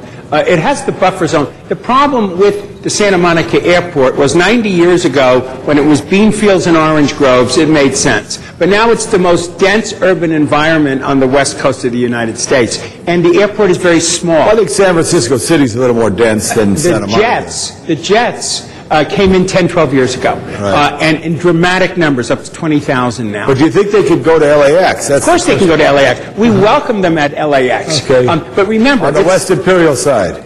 Pardon me? Okay. On the West Imperial side? Yeah. Yeah, and they would interfere with the commercial aviation? No, it's part of the whole that's good. package Good there. package. That's what an airport is. The other thing I wanted to mention, Mr. Rosendahl, Mr. Liu, thank you for being here. Interesting enough, I was in the planning department recently, and there's old maps. And there were so many airports in Southern California throughout the neighborhoods, which is amazing. There was another airport where Playa Vista is. You're too young to remember, Bill, but they had an airport right there on Jefferson. You got it.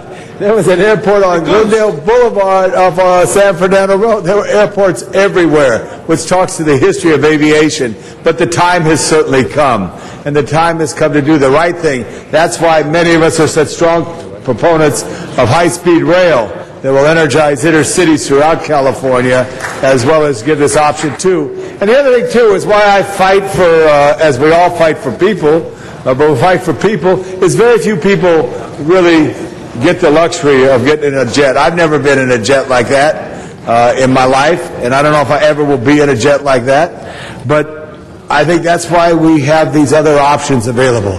So the time has come. Just last Saturday, I had a beautiful walk down the channels of Venice. I thought of you. I didn't want to call you. It was early in the morning, Saturday morning, but I came by Penmar golf course there on the west end and went down the industrial area there and looked at that airport and wondered why. And most of the mothball fleet was old pipers like Penny. What was that show, Janice? It's on at 4 o'clock in the afternoon. Sky King. Thank you, Ben. And Penny was his daughter. And it was the little planes. And little planes, yes, we hear little planes. But big jets do make a difference. And the safety factor is always there. So, Assemblyman, thank you for your service to the state. Mr. Rosendahl, always thank you for your service to the city. And Mr. Krikorian, those were good questions. Thank you, Mr. LeBon. Mr. Reyes. People think this is all bullshit. Greetings, and it's good to see you here in the chambers. Thank you. When we looked at the follow-up actions, if you had a magic wand and say, okay, these are the follow-up actions, are there options that you see the state moving into, or is there any type of follow-up that you see that's specific to the city's actions, or is this more of a consensus-building process? So one is to get the attention of the FAA. I think in the prior administration, they were very, very industry-friendly. I think with this current administration, there's a much better shot they would actually balance the interests of the folks that are being hurt by the aviation versus the industry. So we're trying to get the attention of the FAA, and a lot of these rules and laws are federal, and they keep asserting what we try to do is preempted. We try different things at the state level. I know Councilman Rosendahl has tried different things at the city level, and they keep coming back saying, we think this is preempted. So that's why we're doing it through this resolution process, because the FAA really could change it tomorrow if they felt like it.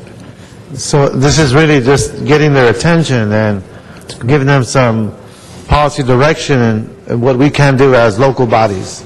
State and local. That's correct. And when the state of California does this and the city of Los Angeles does this, I think it will get their attention. But the whole scenario building, where it goes, how often, all those other issues that are particularly striking to the people living there day to day is something we really can't address yet until we get through this hurdle. Correct. And in terms of step by step, I think this is the first of many steps that would need to happen. And I wanted to share that in public and everyone to hear that, because in our dialogues we raise expectations, and we find ourselves as council members saying, well, you said you're going to do this, not knowing the intricacies of these federal legislative processes. So I just want to make sure that was profoundly clear in this discussion. So thank you for your hard work. Yes, thank you. Thank you. And Mr. Rosendahl to close. Thank you very much, Mr. President, and thank you, Mr. Reyes, for your last question there. It was very insightful. Mr. Rosendahl, did you want to close? Yes. Okay, we'll put Mr. Krikorian up first then. Yeah, please. Go for it.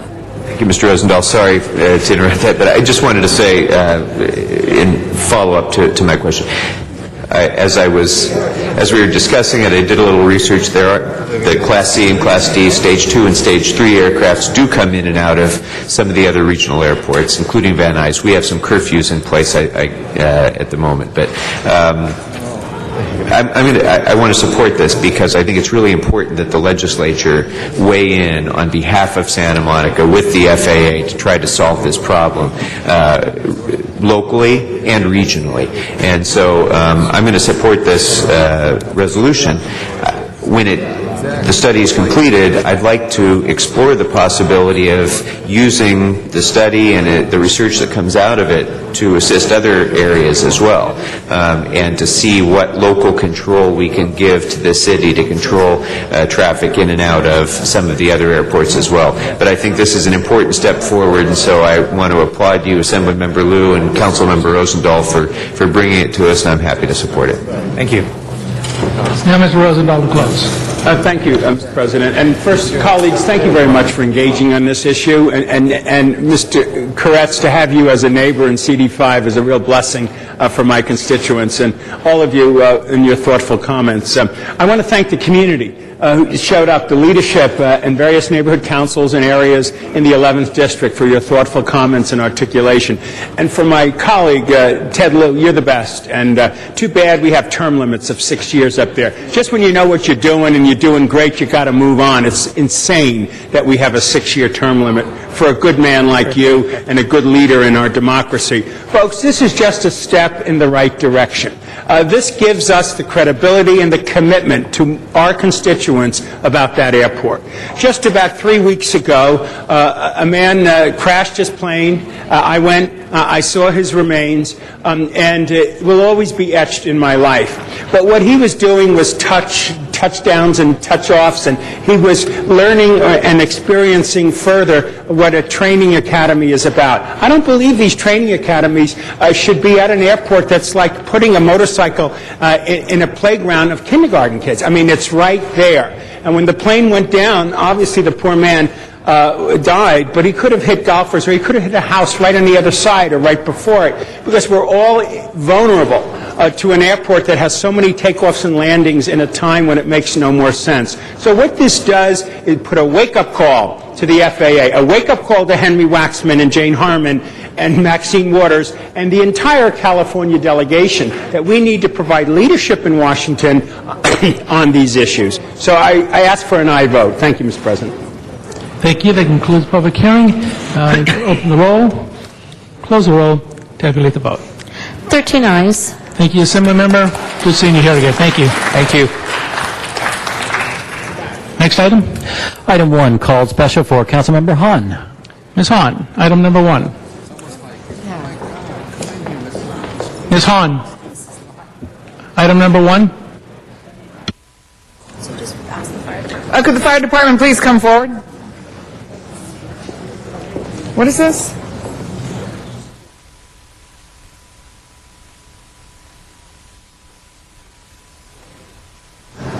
Okay. Colleagues, I guess today we're approving a fee of $260 for the inspection of above-ground tanks that are located throughout the city. So I just had a couple of questions. Okay. I wanted to get a better understanding of exactly, what these tanks are. Are we talking about everything from the AmeriGas tanks that hold propane and butane? Are we talking about refinery tanks? What are we talking about? And I wanted to know why are we now assuming this responsibility? And I wanted to know where do we come up with $260 as a fee? Just a few questions that I just didn't get good answers for earlier. So if you could just tell us a little bit about how this came about, why are we inspecting these now, where are most of these tanks located, and how did we come up with that $260 fee? Very good. I'm Battalion Chief Tim Kerbrat. I'm with the technical section. Thank you for inviting us up to discuss this issue. With me today is Captain Matt Gatewood. He's with the environmental unit, and also Captain Gary Carpenter, who's new to the environmental unit. What we have in front of you is a recommendation that's been approved by the Fire Commission to amend the Los Angeles Municipal Code 1410E to basically collect fees for above-ground tanks. What's happened is the Assembly Bill 1130, which was passed January 1st, 2008, transferred that inspection responsibility from the State Water Resources Control Board to CUPA. CUPA is the Certified Unified Program Agencies, which is regulated by our own Los Angeles Fire Department. This specifically talks to tanks that are from the size 1320 gallons to 10,000 gallons. There's approximately 568 of those. And basically what's happened is over time, tanks have gone from underground to above ground. They're moving them more to above ground because of the cost of protecting the barriers, the double wall containment, the excessive cost of monitoring those tanks that are on ground and managing them. The $260 is based on that inspection would occur every 3 years, and it's based on the number of tanks, and it's based on the workload that it would take to inspect those We tanks. have to hire more inspectors to do this? Not at this point. We're going to Really? keep the inspectors that we have. We've got 588 tanks. They're only inspected once every 3 years. This responsibility has just been transferred to us. How are we going to have enough inspectors to do this work? Yeah, right now we're recognizing about a 2% increase in our workload. We already have a substantial workload. Well, it's only going to increase 2%. So Right now. you've got the manpower or woman power to do it. And where did the 260 come up? The 260 I guess what I'm kind of leaning towards, seems kind of low, $260 to inspect these tanks. They're hazardous material. Many of them pose, in my opinion, a significant public safety risk. I think we charge more than that for our housing inspectors to go out and inspect buildings. So, Well, the tanks, there's a separate Seems fee low. for the actual installation of the tank. That's done, that's already done, that's done under a different permit. This is the maintenance of the tank. This is to verify it, make sure it's being maintained, and the actual inspection is only going to occur every 3 years.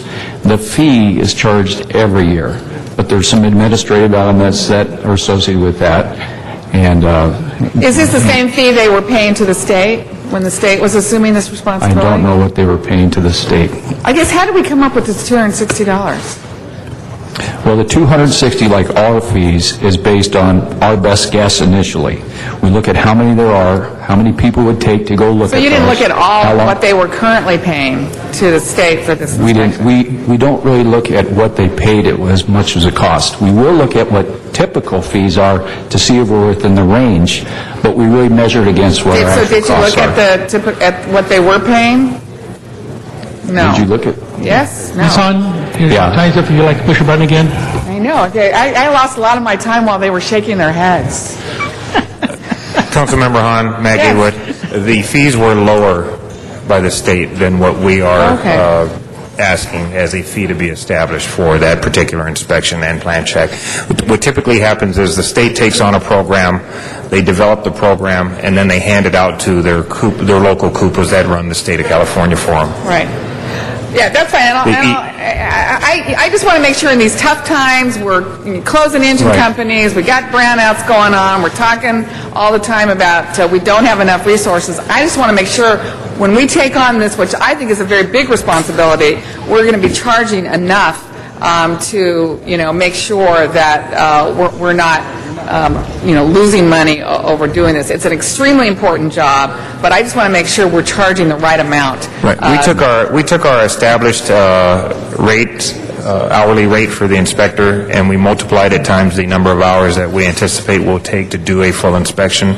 And then as the year goes through, we will readjust that to see that we have the exact numbers, because right now the state didn't have any statistical Right, so data it's that they basically- could so share with us. I guess what I would like to ask is maybe we definitely get an update on this, after the first year. I know you're going to do it, but I think if we say it officially, that's a good opportunity for us to really assess this, see how many man-hours it really took, and make sure that we're recovering the cost it's going to take us to do this job.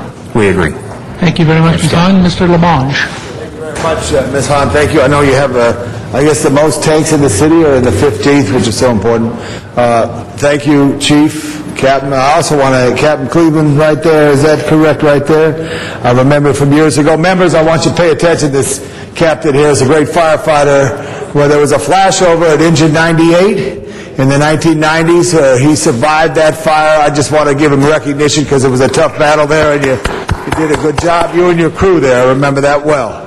But thank you for being here and straightening this program out. Cost recovery is key. I want to thank the city attorney, too, to make sure it's legal on all things as well. Thank you, Mr. Smith. Now, Ms. Hahn, for a second time. Me again. I wanted to ask where this money would be deposited. Is this going back into a fire department's fund, or is it going into the general fund? Like most of our fees, they go directly to the general fund. You know, I might also make that suggestion that the recovery of these fees be returned to the fire department's budget as a way to, again, streamline, I think, more efficiency and, economies of scale. Is that a motion? Yes. Second? Is there a second? Second. We had several seconds over here. They were mumbling. Okay. Thank you. Thank you very much, Ms. Hunt. So that there's no other speakers on the queue. That was a friendly amendment, Mr. Clerk, or not? I did want to clarify, Janet Jackson, City Attorney's Office, I did want to clarify that this was approval of a proposed ordinance that has been drafted, and the ordinance does not specify an amount. The ordinance does allow for the provision of permit fees and for hourly plan check fees, and the actual amount of the fee is not part of this proposed ordinance, and it is handled in the way that the normal fees would be handled for the fire department. So this is just to give the authority to charge those fees. That is what the proposed ordinance is before you. Ms. Hahn, go ahead. Yeah, but it specifically calls out this $260. The report does, anyway. The report does. The ordinance does not. So the ordinance just says they can collect a fee based on the cost recovery. So that number could change? Yes. Is it your understanding that that's the fee that we'll start with? Yes. And then until it gets evaluated? Yes. Okay. All right. So on your amendment? Yes. You go forward with your amendment. So the amendments are that it comes back in a year and we look at whatever fee that we've given you authority to charge, whether or not it really is cost recovery, and that fee be deposited back into the fire department's budget. Very good. So if there's no objections to that amendment, we'll go ahead. Mr. Koretz now. Not exactly an objection, but I wonder whether it should wait a year for us to determine whether this is an adequate fee or whether it should be sooner. So maybe a friendly amendment to identify a shorter period, like 6 months perhaps, that would give them a chance to assess it, but give us a more appropriate number more quickly. You're making an amendment to the amendment? If I could suggest a friendly amendment to that. You can. Well, Ms. Hahn, do you accept that? Well, I don't have a problem with that. I would like to hear from the fire department whether you think, since it is an annual fee, whether or not you're going to be able to tell or not anything short of a year, whether or not it was appropriate. Yeah, I think a second part of this motion talks about moving these fees to a schedule of fees that we maintain for the fire department so that they can be more accurately assessed. In other words, they don't hide within the code. They're in a schedule of fees and they can be assessed all at one time. All those fees are assessed on an annual basis. In regards to the fee was, if you look in your document, it was approved by the CAO. They're the ones that came up with what their best guess is at the beginning. The 260. Yes, they're the ones, it's in the section, they reviewed this report and they concurred with. That's fine. So, but apparently the ordinance that we're passing doesn't specify a number, is what you're telling me. Yeah, when it was transmitted through the CAO's office and they've looked at this already. So that's where that number was looked at and approved as well. I believe the fire department indicates that it will take at least 1 year before they can come back before the accrual of enough of manpower hours and fees to determine whether or not that is in fact cost recovery. Okay. That's fine then. Okay, since there was no second on that, that's not an amendment, so we just have Ms. Hahn's amendment. Again, if there's no objections to that, we'll accept it as a friendly amendment. Thank you. That being the case, let's go ahead to vote. Please open the roll, close the roll, and tabulate the vote. 13 ayes. Thank you very much. Next item. Thank you. Item 8 was called special for Councilmember Koretz. Mr. Koretz, item number 8. Thank you, Mr. President. Colleagues, this is a difficult case in my district. We have a situation where several schools are out of compliance with their conditions, and we're working to address those issues, and we've made clear that compliance will be required. At the same time, the proposal in front of us for a primary center, including kindergarten, will improve the parking situation and provide a state-of-the-art facility for the children. A number of changes to improve the design, fencing, and noise from this project were already made at the City Planning Commission hearing with my office's encouragement. Schools do have impacts, but they're also great community assets. And part of what is wonderful about this facility is that many families walk their children to the school, and some parents even went to the facility when they were children in the same community. I ask you, my colleagues, to reject the appeal and approve this project. Mr. Reyes held a thorough hearing on this matter in his committee. At that hearing, a number of concerns were raised by the appellant regarding the documents they submitted on July 25th.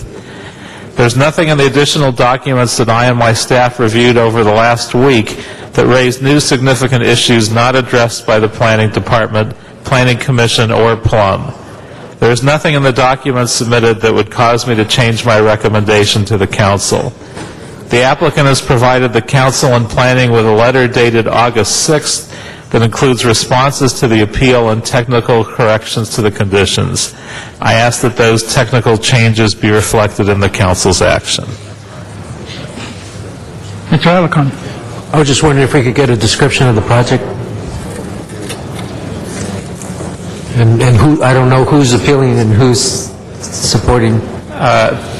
Perhaps we should ask planning staff to give that description in a more accurate way than I could. Yeah, but with all due respect, if he goes on. Do we have planning staff here? Yes. Okay.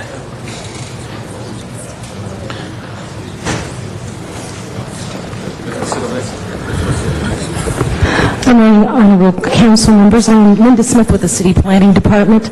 Can I ask again what the specific question was?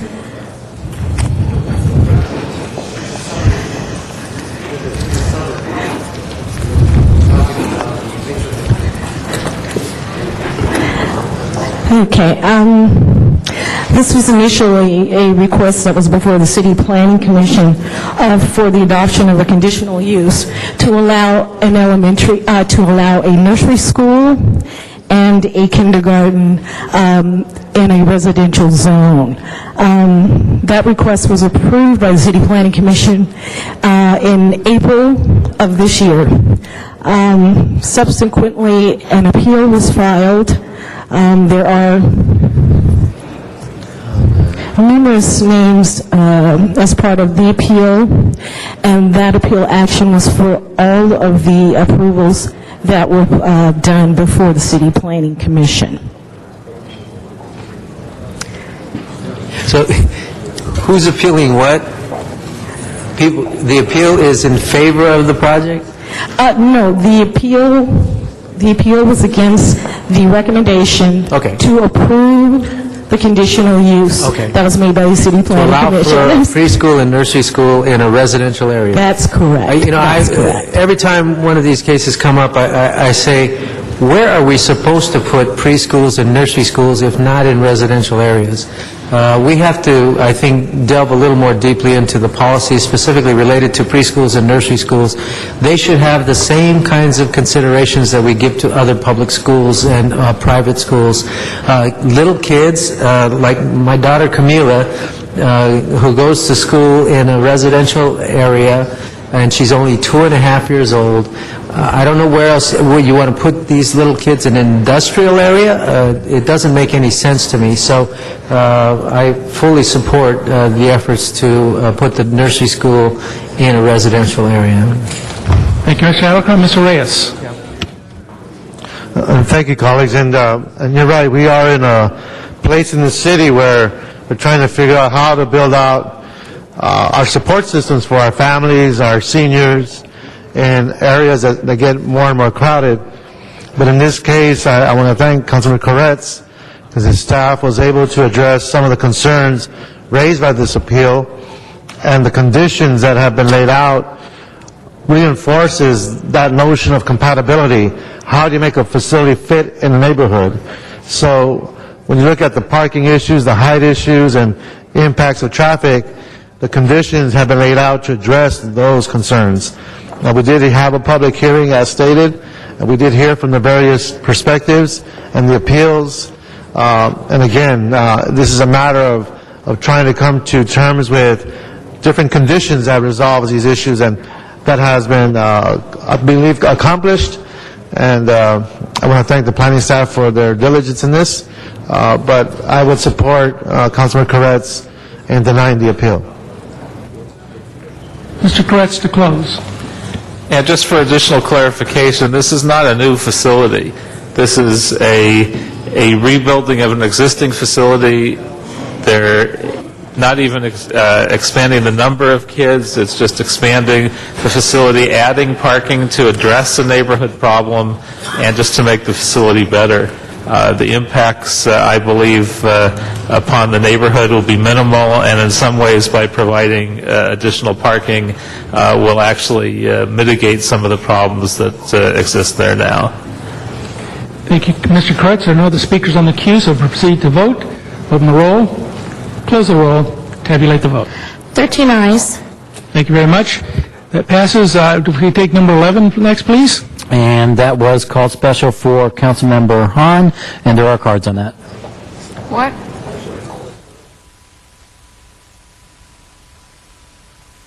Mr. Chair, as the chair of the Public Works Committee, I request that we continue this item for a week. Okay. There's no objections. We'll continue for 1 week. That be the order. 17. 17, called special by Councilmember Reyes. Mr. Reyes, number 17.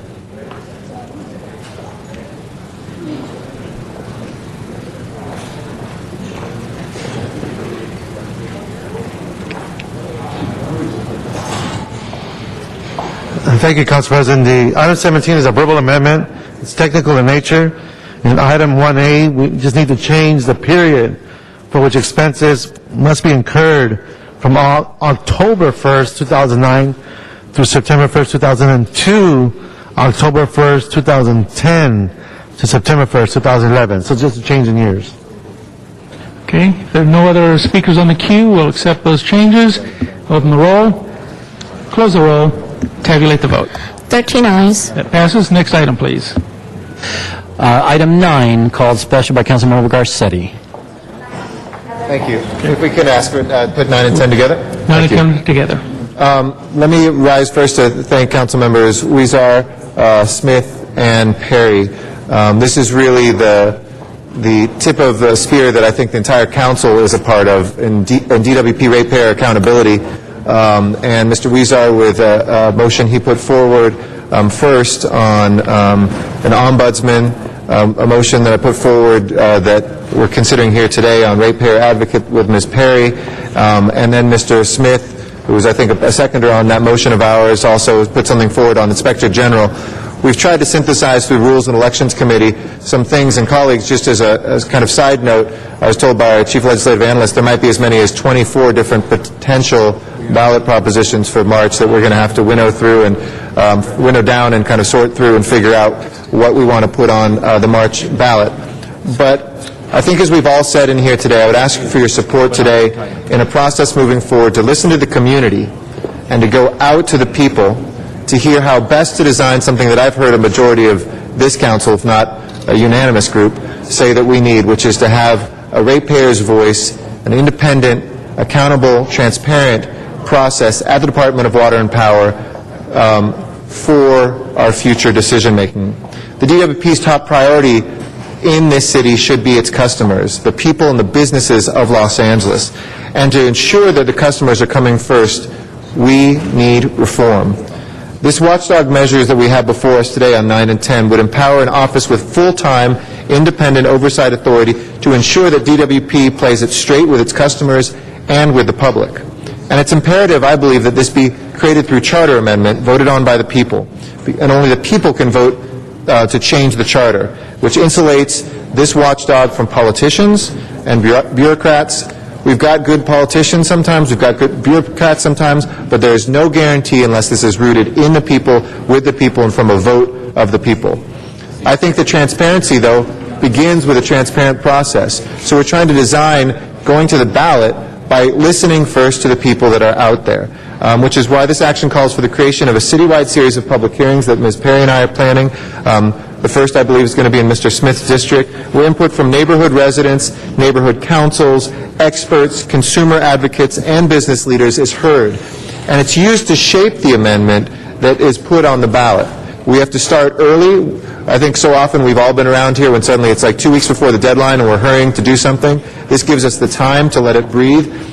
But in terms of a budget, we must have transparency to ensure accountability and integrity at the DWP. So the budget reform motion, I believe that would make which is the second piece here, which would make the DWP put their budget out at the same time that we have to get a budget from the mayor, would give us the time to consider and to know what that budget looks like instead of being jammed at the end of the year with kind of a short summary, which is kind of the way that things are done right now. The budget reform motion would increase public scrutiny and reduce uncertainty that the DWP can inject into the overall city budgeting process. We saw this when we were held hostage this year. That cannot happen again. It wasn't we that were truly held hostage. It was the people of Los Angeles. They couldn't find the truth, they couldn't get an independent voice, and they didn't have the information to be able to assess their Department of Water and Power. So in closing, it's the people of LA, the ratepayers, who own this. It's one of the great proud parts of our history that we have a public Department of Water and Power that has built this city up. We have to restore that luster, and I think ratepayer advocate and transparent early budgets is a giant step towards that. So I ask for your approval. We'll be working with the CLA, the chairwoman of Energy and Environment, President Pro Tem Ms. Perry, on scheduling these in different parts of the city. If you're interested, we have limited resources, but we have, I think, a couple on the books already, and we want to hear from the people your ideas of what this ratepayer advocate should look like. I certainly have ideas, but the process should not be driven top-down. It must be bottom-up. Thank you, and I ask for your support. Thank you, Ms. Perry.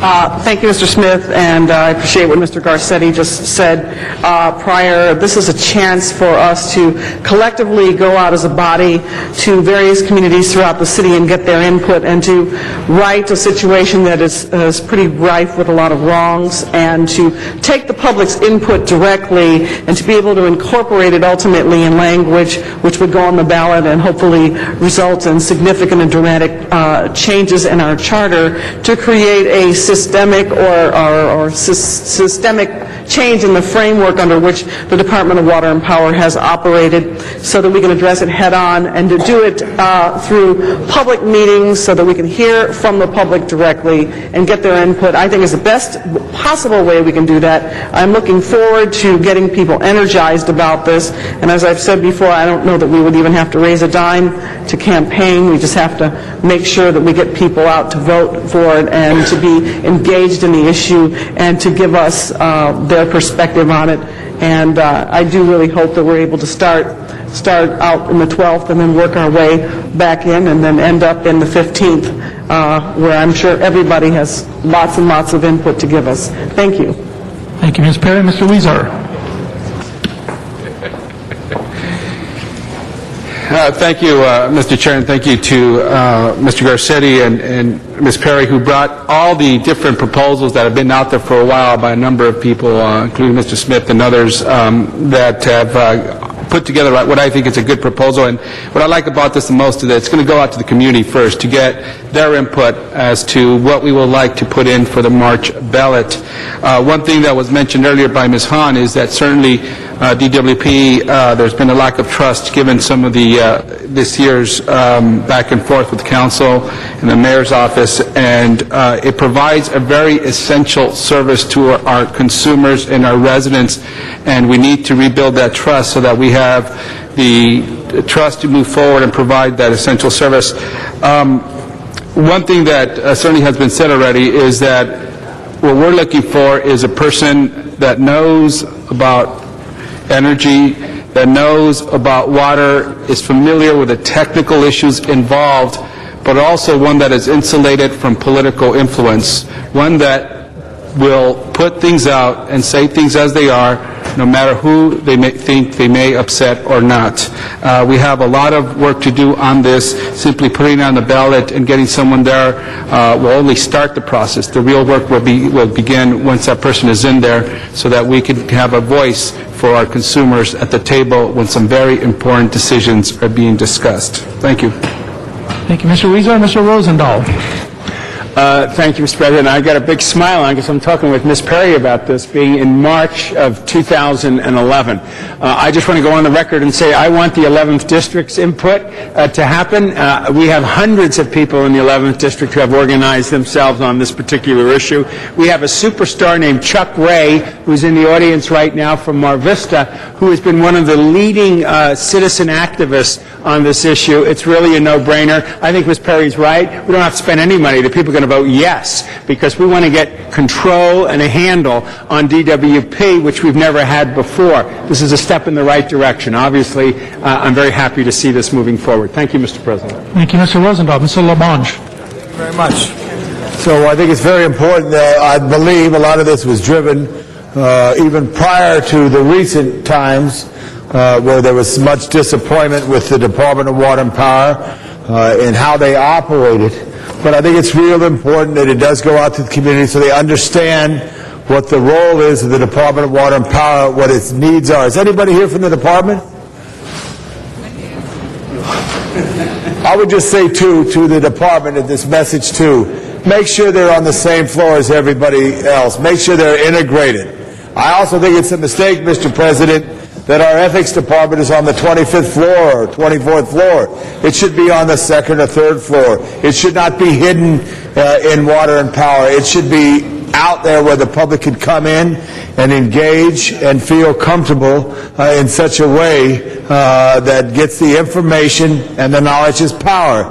It's a very sophisticated system that needs to be worked to the advantage of Los Angeles in all that we do. And I just wanted to make that statement as we go forward. I do support this. Originally, I had hesitancy because I understand the Department of Water and Power, but this time has come.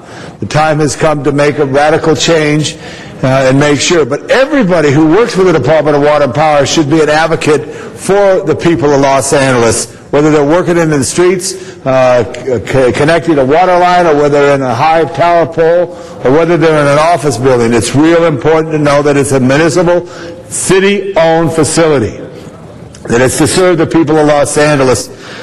So I look forward to this roundtable and input from variety.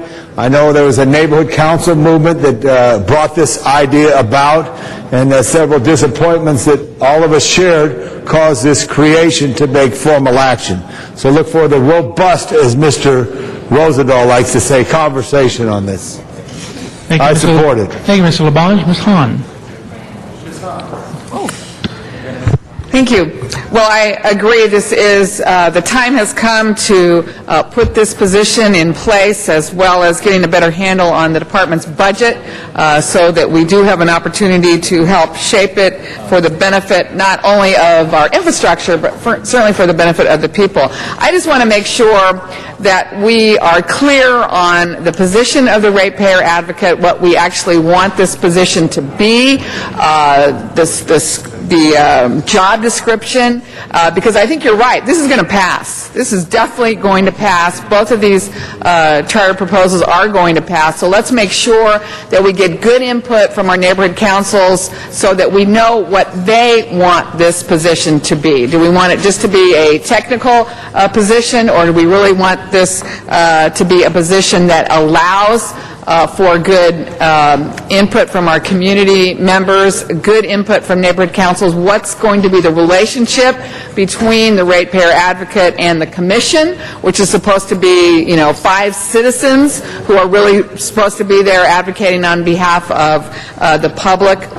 So what does this position look like? Let's make sure that neighborhood councils have real say on what they would like to see this position be long-term, because it will pass.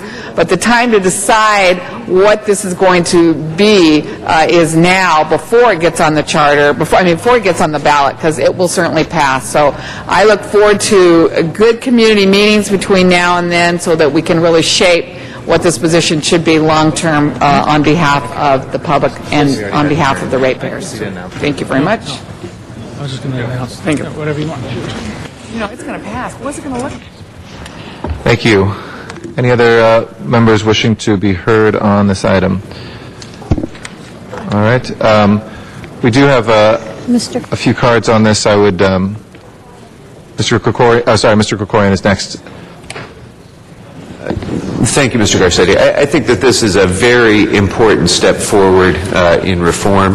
The ratepayer advocate position, however it is ultimately defined, is going to be an important transformation of the DWP and of the people's relationship with the DWP. And in that respect, I hope and I would suggest that as part of our outreach effort, we ensure that every neighborhood council is notified of the community meetings and that the CLA and the CAO work closely with the neighborhood council working group on the DWP in order to help develop this policy. And Mr. President, if you would, Mr. President, if you would accept that inclusion in this absolutely motion, I think it would produce a better work product if we have the broadest possible input from the broadest range of viewpoints, and I think that's what our neighborhood councils offer. As Mr. LaBonge mentioned, in large measure, the movement towards a ratepayer advocate has been championed by the neighborhood councils, and I think it is important that they play a role in helping to shape what that ultimately looks like before we put it on the ballot. Good, and we'll work with you as the chair to make sure there's formal communication sent to them as such. Absolutely. Thank you. Accepted as a very friendly amendment. Thank you. We have we did have a public hearing, and a couple of these are cards for both 9 and 10. I would reopen, if there's no objection, just a minute each for the 4 speakers that we have, and if folks wouldn't mind speaking on both together, ask my colleagues' indulgence. Okay. Chuck, without objection, Chuck Ray, if you'd like to come forward. Thank you for your patience. Mr. President, members of the council. I'm Chuck Ray, board member of the Mar Vista Community Council and vice chair of the Neighborhood Council's Department of Water and Power MOU Oversight Committee. And recently I've been invited by the Department of Water and Power to be a member of their panel that is going to look at the ratepayers advocate potential.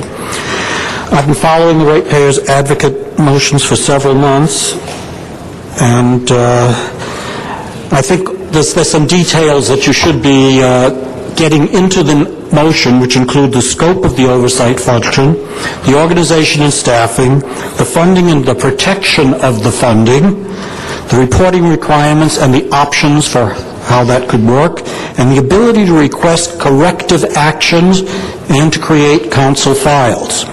Now, the CLA and the CAO can do an excellent job. Thank you.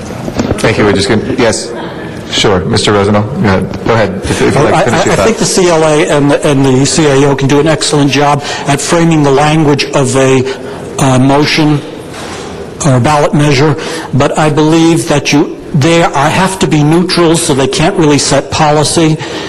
What you're planning to do with this in having neighborhood outreach is going to produce a great deal of clutter along with the facts. So I think you should have a group of volunteers that are more focused from the neighborhood councils to work on this, perhaps even co-opt what the DWP is starting to do now. Thank you very much. Thank you. Dr. Clyde Williams.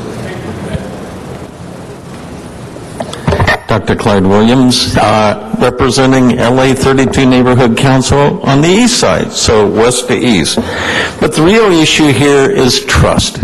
Nobody can trust the DWP. One time they asked me about DWP, what was going on. You can't trust anything. Why? Because there's no visibility, there's no transparency. Part of my experience goes back to the CPUC in the old days when they had a ratepayers advocate, and that ratepayers advocate made us work harder, better, and for the ratepayers of the state of California. You have a good model already available, so you might think about using it.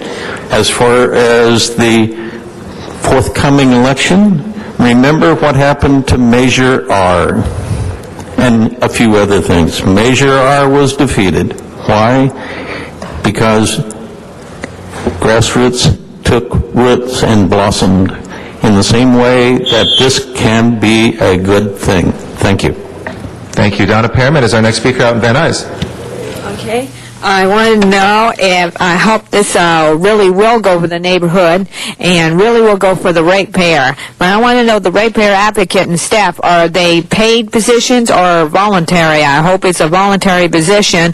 I think they would work out better. We can't afford new positions in the city, right, when the other positions are being cut. If you say it's too big, you don't make new positions. You spend that money saving jobs from the middle-class employees who are already working, who need that money, jobs that exist already. I doubt that person will care about the ratepayer. They will care about the revenue for the DWP and the city council. And that's the reason why the DWP won't sacrifice. Anyway, I really hope that this would be a position where the ratepayer would care about the, meaning this person would care, advocate would care about the ratepayer and really would go and find out what we need and what we care about. And so... Thank you very much, ma'am. Wayne Spindler? Yes, this is going to be another unmitigated disaster. It'll be written in secret. It'll be given a bunch of crap that won't be needed, including probably a paid position. And you'll bunch these two things together. You look at your last couple of utility bills, and inside the bills, you find out that the DWP is paying a lot less for water in the last 3 quarters. And yet, the citizens, the poor taxpayers, are only getting about 3 cents back of a 12-cent savings, a 3-cent reduction in a 12-cent savings. So what you need is, you need a grand jury. That's what you need. They should vote in a grand jury instead of a ratepayer advocate, because they need to reduce the power and water rates, because the public is giving input. Businesses and productive people are leaving the city in droves, and we have to stop that. Thank you. All right, thank you very much. There are no additional cards and no speakers in the queue. Mr. Clerk, would you please open the roll on this item? Close the roll. Tabulate the vote. 14 ayes. What is our next item? Council has motions for posting and referral, Those motions are posted and referred. and that clears the desk. Members, are there any announcements? Any announcements? Mr. Parks. Thank you, Madam President. I just want to make one announcement. Pastor Calloway at the Bethel AME Church, 7900 Western Avenue, will be putting on a memorial service for the families of the Grim Sleeper homicide serial case at 6:30 this evening. And there will be the detectives and all of the family members, and we'd encourage everyone in the community interested to come and participate in all. So it's open if colleagues here would like to also be there. It's a culmination of 25 years of many of these victims waiting for a solution of this crime. Thank you, Mr. Parks. Any other announcements? Members, would you please rise for adjourning motions?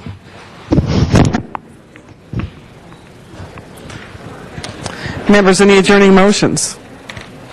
No adjourning motions? All right, well, Mr. Clerk, would you please, Ms. Hahn.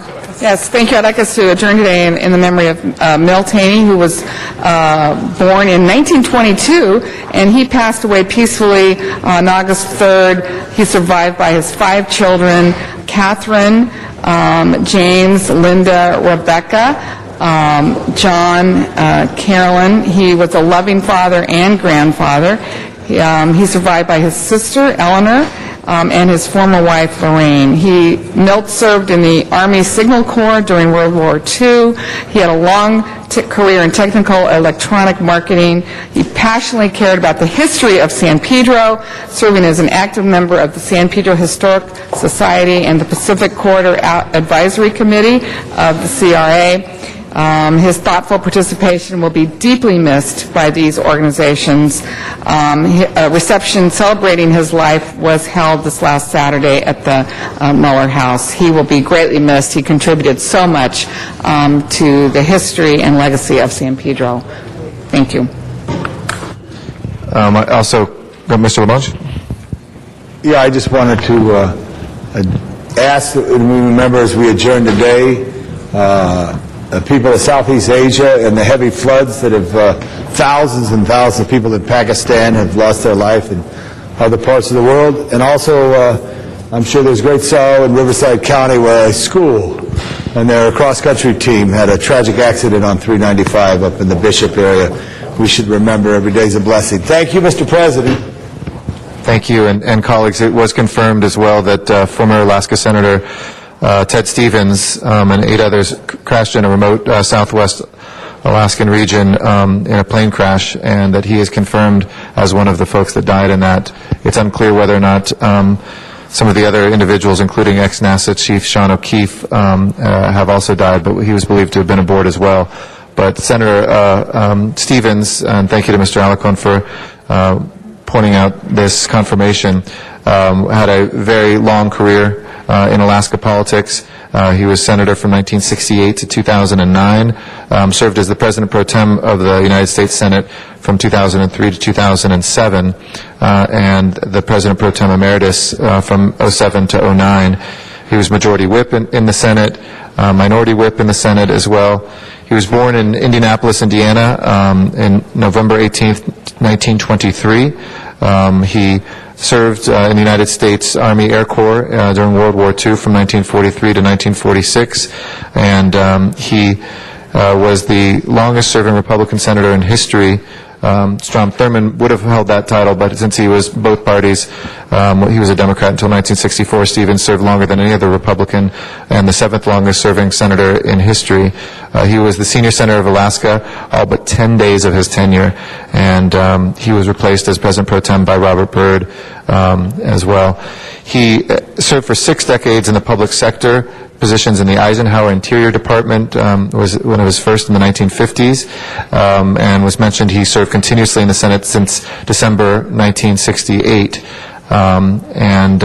He was somebody who served the country. He was, as we all know, was indicted by a federal grand jury on 7 counts, and then those counts were dismissed and vacated his conviction. He was somebody who gave a lot to Alaska, gave a lot to this country, and we all mourn his passing. All members on that? Yep. Yes, Ms. Perry. Thank you. I want to adjourn in memory of Charles Marshall Ray, Sr., who was 82 years old, born in Sandy Point, Texas. He married in 1947, and in 1957 he left Texas for Arizona, where he served in the Air Force from 1974 to 1950.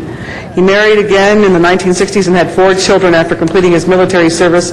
He came to Los Angeles, where he obtained a master's degree in engineering and worked as an electrical engineer at Rockwell International for over 19 years.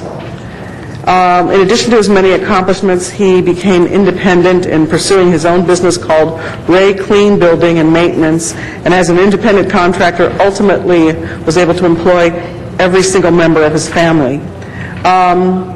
He, in 1982, became single and met his beloved lifetime companion of nearly 30 years, Cherie Arnold. He is survived by his children Robert, Candace, Reggie, Charlotta, Chuck, Sean, his 3 stepchildren, Keith, Kevin, and Cherie Rochelle, and 18 grandchildren, and his lifetime companion, Cherie Arnold, and her 3 children. He will be remembered and deeply missed. Thank you. Any other adjourning motions? If not, Mr. Clerk, will you please call the roll? This meeting of the Los Angeles City Council is adjourned. We'll next be in session. That's tomorrow, August 11th, 2010. We'll see you then. Courage.